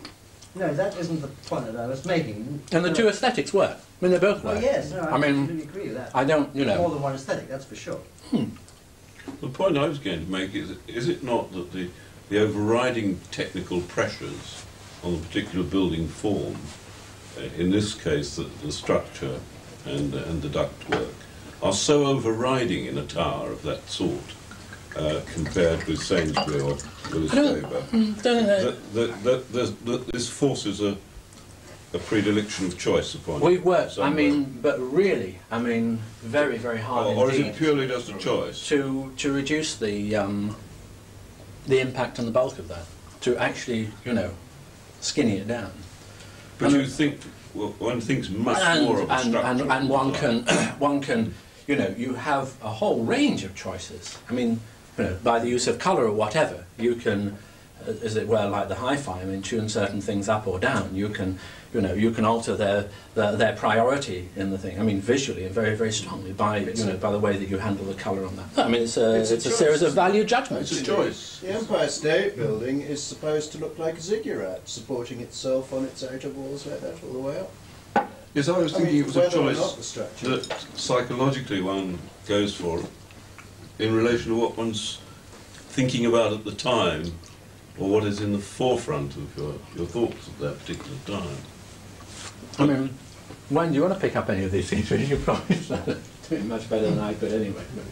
But, just, I mean, if, you know, I mean, if there's a key point that you think I'm missing or something, I mean, you've got to yell out. But, no, I mean, I think there are a number of choices, I mean, along the route. And some things, in terms of the, you know, the ordering of priorities and the way that you stack the values and conscious decisions that you make around those, I think some are certainly more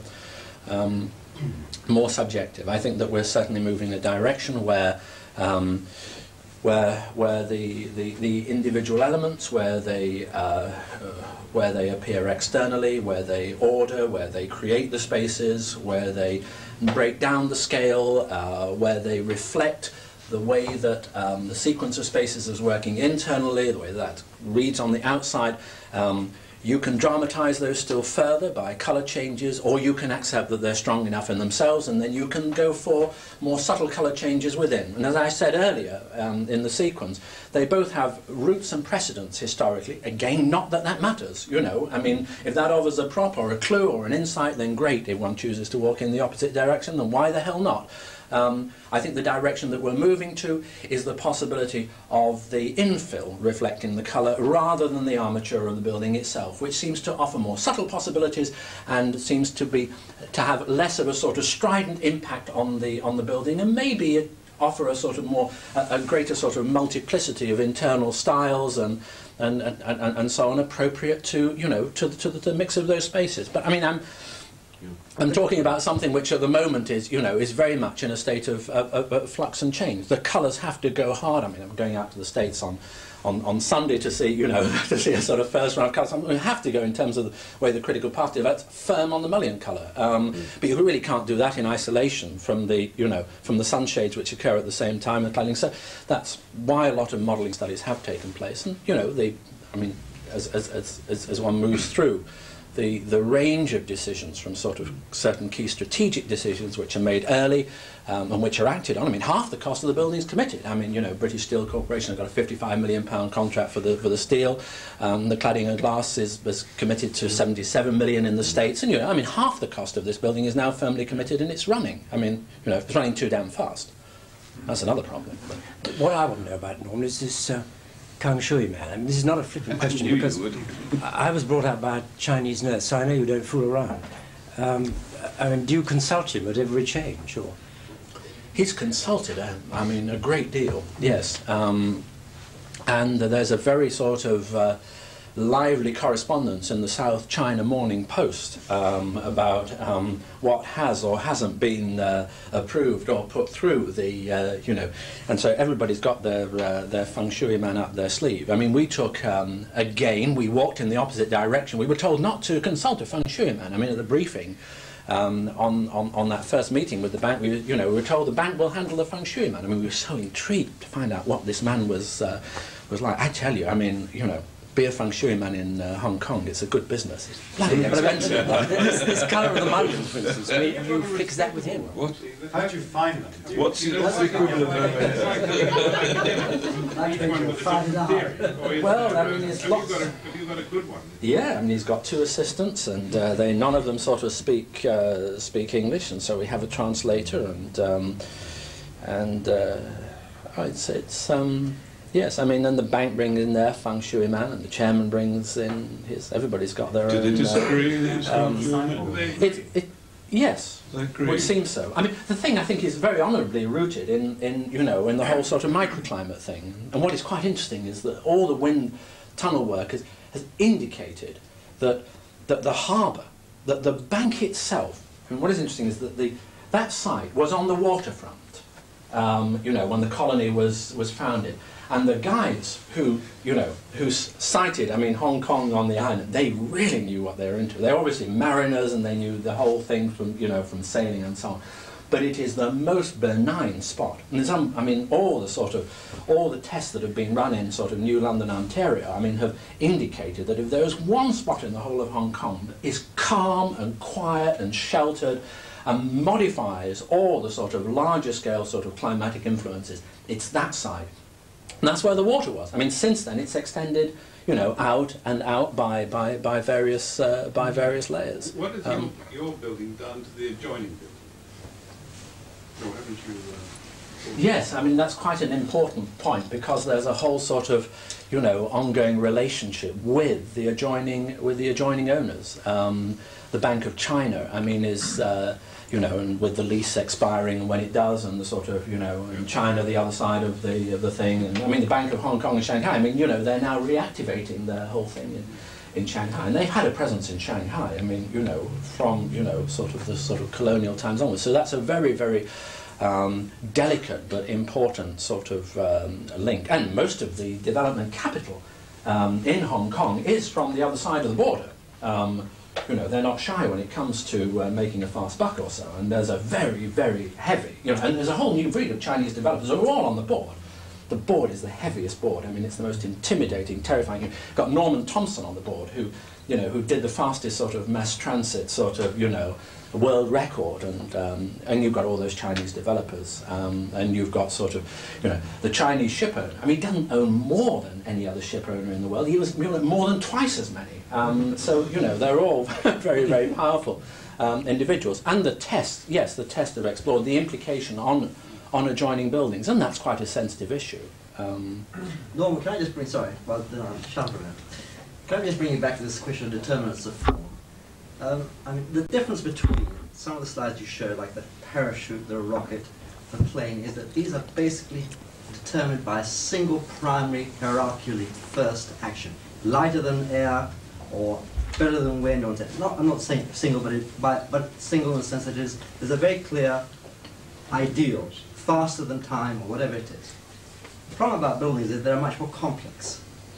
They have a vast number of determinants. They have a vast number of hierarchies to be organized and interrelationships, including the whole human visual interrelationship, which hardly comes into many of the other determinants, like the shape of the parachute, if you like. Now, from that, you immediately have to get you start to get into more complex subjective relationships between building, other buildings, yourself. You talk about flexibility, and I believe, I mean, I think it's, I don't have to say it, I think it's a terrific building, but I wanted just to get through this point. And you talk continuously, if there is one key thing on each one of your diagrams, is the word flexibility. It is, I mean, from whatever else you say, it comes top. I still come back to the fact that in all the buildings, and this one less, though I agree, because the structure becomes more of a megastructure, therefore you probably are more flexible on that side. But if we can take for the moment the Ipswich building, the actual internal flexibility to me is fantastic. Within, the sectional flexibility is considerable. The elevational flexibility is the tightest there is ever anywhere.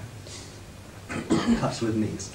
Now, I'm not, of course, that gives tremendous power and elegance, and I'm not underlining, I'm not sort of questioning that, but it just intrigues me as a philosophical question, if you like. And that is that if you put the red door in that building, it bursts. It's extremely limiting. You're absolutely right. I mean, but it's just you're absolutely right. You can modify that by playing around inside that glass plane. There's very little you can do outside. To that extent, it's very limiting. But the building you're doing now seems to me to be stronger. It's more muscular. And therefore it offers sunshades. It offers access ways on the outside. It does offer those layering possibilities, and that's a very real feedback from the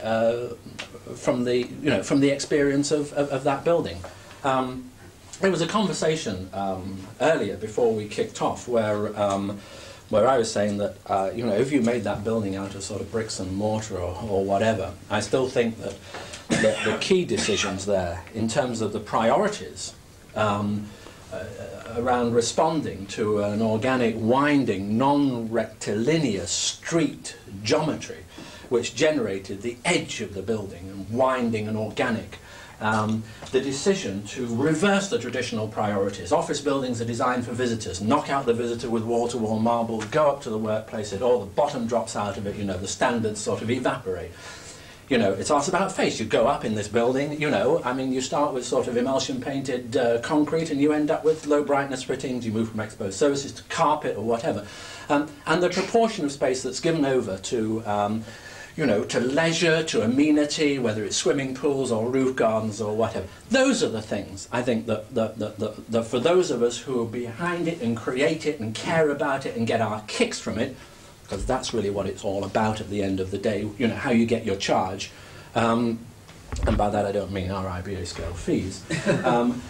It's not the means to, it's not the way you put it together. So, the fact that that will be glossed over, the fact that it won't even be mentioned, and it's all about high-tech. The idea that you could actually do a high-tech building, there's a high-tech building, is ridiculous. The last high-tech building was, what the hell was it? Crystal Palace, God knows what, but it's all relative. In terms of sort of, where we are now, it doesn't exist. There isn't one. What's in the building? Some glass, suspended glass. Okay, fine. Every shop fronts, glass. Escalators. Every shopping centre's got it. Concrete structure, well, there's nothing very original about that. Okay, the fact that it's put together with an obsessional sort of loving care, the fact that you actually, worry or care about the way the building goes together, becomes a journalistic sort of high-tech sort of, obsession with detail. So bloody obsessed that nobody actually notices the fact that it's about people, which is the thing that starts. I know you share that as passionately as I do, because we kicked off together. So, that was a starting point. You can dismiss this rather fluently, really, because I don't know what the magazines say about high-tech, but it seems to me that it's nothing to do with high-tech, that you actually put parts of the building together with the loving care, but in a craft way. Absolutely. In a modern craft way. And one of the things that you know, I admire and which you haven't talked about is the way in which you can design things like aluminium rails and fittings and that, and put them together. And this is a thing not often talked about, because it's totally difficult for architects to learn how to do that.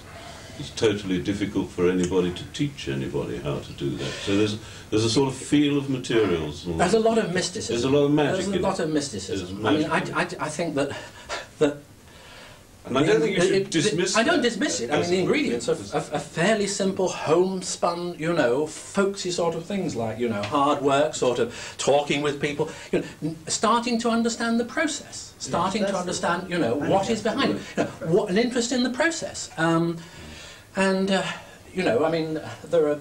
I mean, that sort of, you know, that learning curve, that understanding about the materials, the way they go together, the tolerancing, what is appropriate for one material in terms of tolerancing. I mean, you know, there are all kinds of interesting sort of stories and asides behind this house and the way that certain parts of it were put together, and which I learnt about. I mean, you know, I mean, from Ty in the corner there, sort of actually coming to grips himself, you know, with tools and actually sort of putting things together. Probably learn, you know, I mean, a hell of a lot more than a lot of sort of, you know, people who might have been about 3 or 4 years through a school of architecture. I mean, you know, what a tragedy that that kind of experience doesn't get coupled with the other, you know, with the other part of the educational process. I mean, my God, if you had both, if you had the, you know, the formal sort of architectural training that gives you all those marvellous insights into, you know, history-related skills, but you also knew how to put things together. You understood the process, because, you know, that's the common denominator. It doesn't really matter whether it's sort of, you know, whether it's sort of shingles or steel or what. You know, frequently you'll talk about the junctioning and the tolerancing between materials by going right back to square one and talking about wooden door jambs and plaster stops and expanded metal beads and the fact that the two can't touch, you know, because of the shadow gap, not because you want a damn shadow gap there, but, you know, in such a way that that's the way that it relates visually and also operationally on site. So I don't think it's any particular magic. It's actually taking the trouble and the energy to communicate and actually to penetrate that process. And you find at the end of the day, lo and behold, there's a craftsman. He's not digging it out of the rubble, you know, he's actually sort of somewhere else in, you know, in a remote location, because the days of actually building buildings on site are numbered.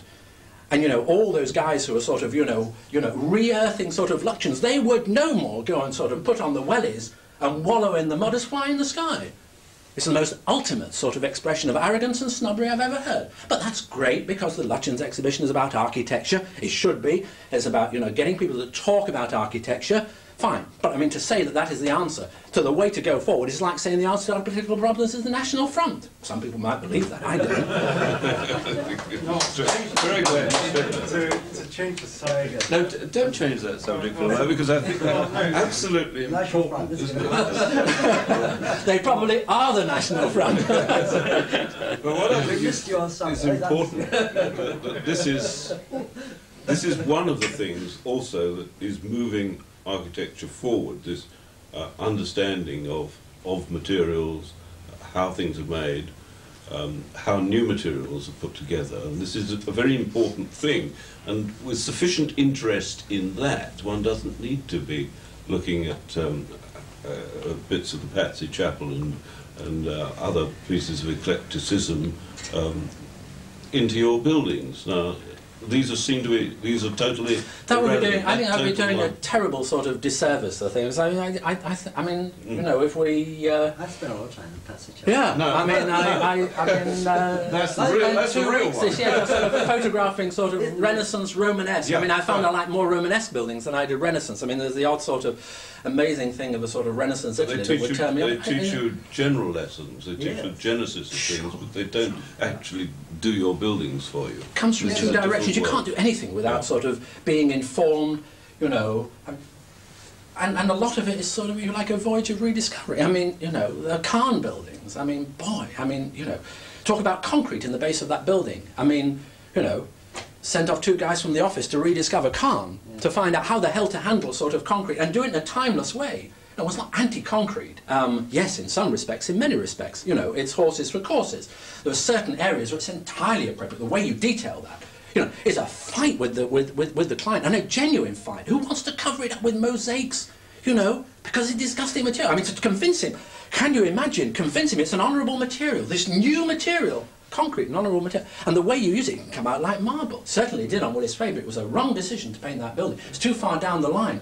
Didn't realise until too late in the day that the finish we were getting on that concrete. We had Swiss architects on the project. You couldn't get concrete finishes like that in Switzerland now. The way we did that was again recognising certain things operationally. It's the link between the management and so on, which was that contractors don't build buildings. No contractor builds a building for us. Specifically forbidden to do any work. They're the worst people. Builders don't build buildings anymore. No, that's true. Not if you really care about quality. So you've got to turn the thing upside down, which is like turning the office building upside down. Back to the visitors and the workers. Nice. Robin, what were you going to change the subject to? It wasn't entirely unconnected actually, but while we're on the subject of concrete, one of the very interesting slides was the picture of the Sainsbury Centre and a comparison of the weight of the superstructure and the weight of the substructure. Now, this is something I can really sympathise with because I had a very similar experience in this building here, actually. The substructure took about 2 years to put up, and the superstructure, the steel frame, went up in a few days, and the roof went on in a couple of days, and the window wall went on in a week, and that's it. That was the whole of the envelope.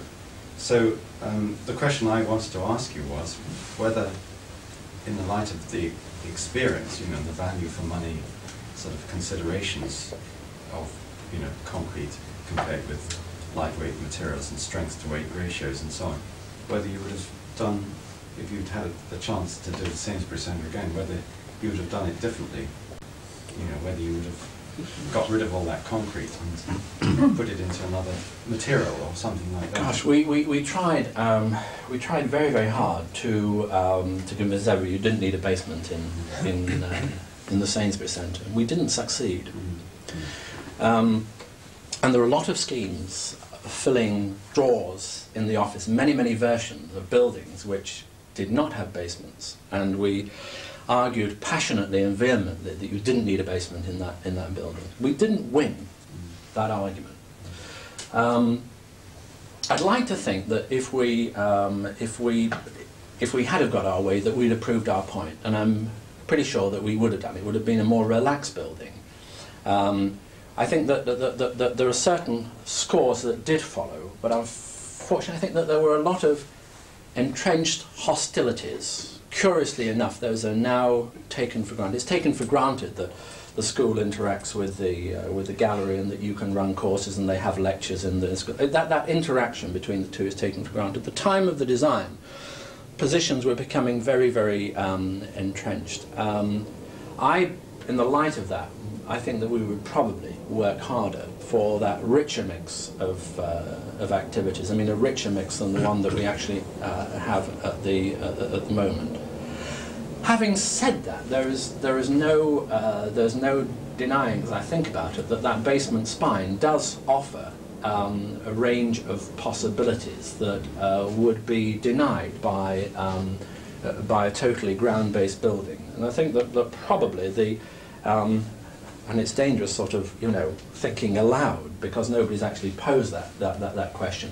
But I think that probably what we would move to is something which was a kind of halfway house. It would be an overall building, but it would be layered in the sense that it had the undercroft possibility that might have the capability of moving things underneath and offer a flexibility that we never ever got in that building because we were never able to afford the luxury of an overall suspended floor. So if also the basement cost considerably more than the quantity surveyors actually budgeted for or the engineers anticipated, I think the lesson is that basically you build in all the contingency factors and you do it very conservatively, and when you've got all the figures, if it's anything to do with the basement, I think you double it, and the chances are you then might, because the conventional wisdom, only thing you can guarantee is they'll get it round the back of their neck. So I think that if you took the eventual final cost of that building, the cost of the basement, you could do a building which did not have a basement, which was not totally ground-based in the conventional sense, but put its money into a differing set of priorities, had the possibilities of an undercroft sun scooping down so that you've got the equivalent of the ha-ha, which is very, very effective, because when you're in the restaurant at the end and you look out, it's a sort of landscape thing. You don't realise that you're actually sort of being deflected from looking down at the sort of grotty loading bay. I think all those objectives could have been achieved without going into the heavy basement, but with something which was, as I say, undercroft based. And that's in actual fact what we're doing on the sort of airport studies sort of project in the office at the moment, is demonstrating that it can be a large single-storey building, a sort of low-profile building, but could have a lot of the operational advantages that the traditional basement would offer you without getting into the complexities of sort of, trunking in the floor and cameo hammers and stuff. I think it's a great conspiracy, the whole basement thing, actually. I think it's a wonderful way in which builders can put their worst workmen, engineers can put their worst engineers, architects can put their worst architects, and in the end, because no one really cares what goes on down there, and all the design contingency is always eaten up down there, and always it takes 3 times, 4 times. In Boberg it took 5 times. Well, it goes up above. So never mind the cost in pure time. It's ridiculous what we do with basements. How do you equate this idea of weight, which obviously, everybody's talking about lightening a building, but weight has a correlation with thermal capacity.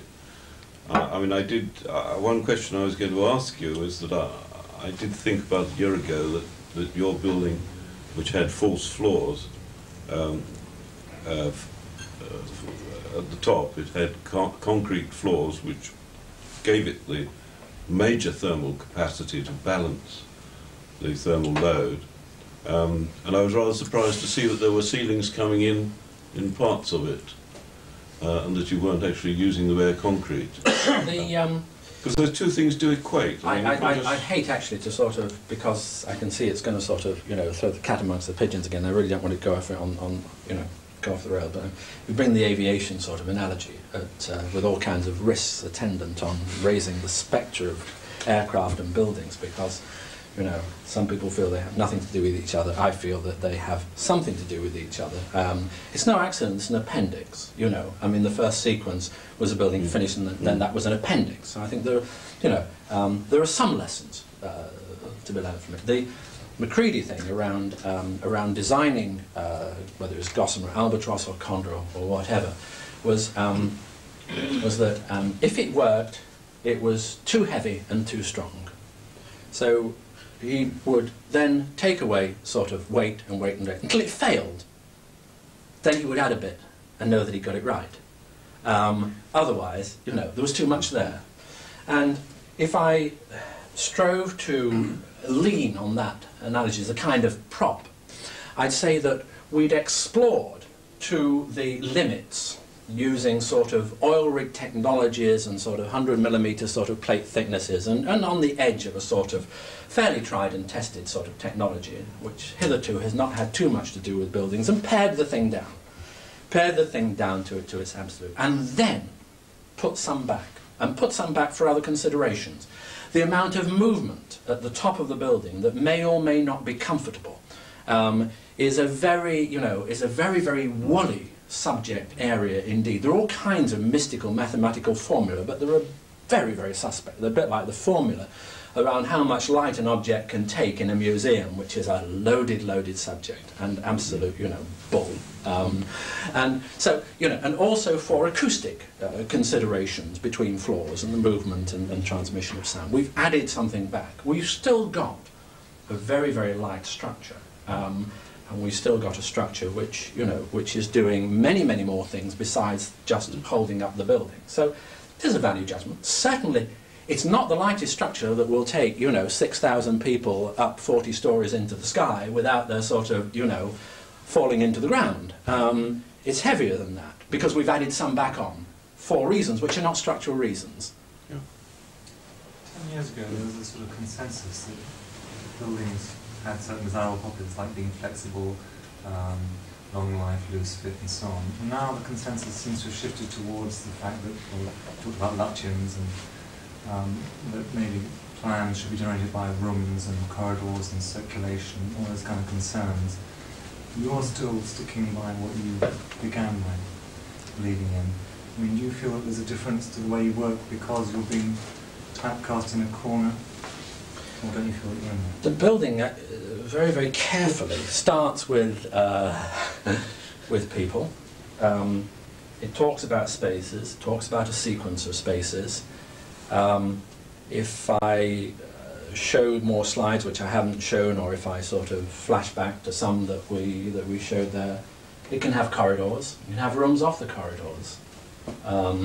It can have offices against an outside wall, it can go in a certain direction. When you're talking about anything between 4,000 and 10,000 people in this building, as its sort of working population, then the one thing you can be sure of is that there's no simplistic prop such as cellular offices or open plan offices that's going to answer all those requirements. It's got to be something which is sensitive enough to respond to a variety of organisations, because there are a series of mini organisations within that overall form. I personally think the striving to relate the scale of the large building to the analogy of clusters of villages vertically, rather than the institutional total, is an honourable striving. And basically, I really don't give a damn what the sort of, pigeonholes and brackets and what the hell was 60s and what was 70s and what was... It just actually doesn't... I can't even get interested in it. I mean, it's a problem. It's a weakness. I don't understand it and I don't care. Jolly good. Yeah, I don't know where I saw it in the... I think that's a marvellous high negative note. To have some food. Oh, to have some food, I think, because we must put people first. Can I thank you? Terrific. You know, I can't. You know, I don't think we should sum it up. I think just go on talking when we're eating. And that was really marvellous, stimulating talk. Norman, come again when somebody else is talking, and well, indeed. Yes. The conversation can go on, I think. Thank you very much indeed. Okay.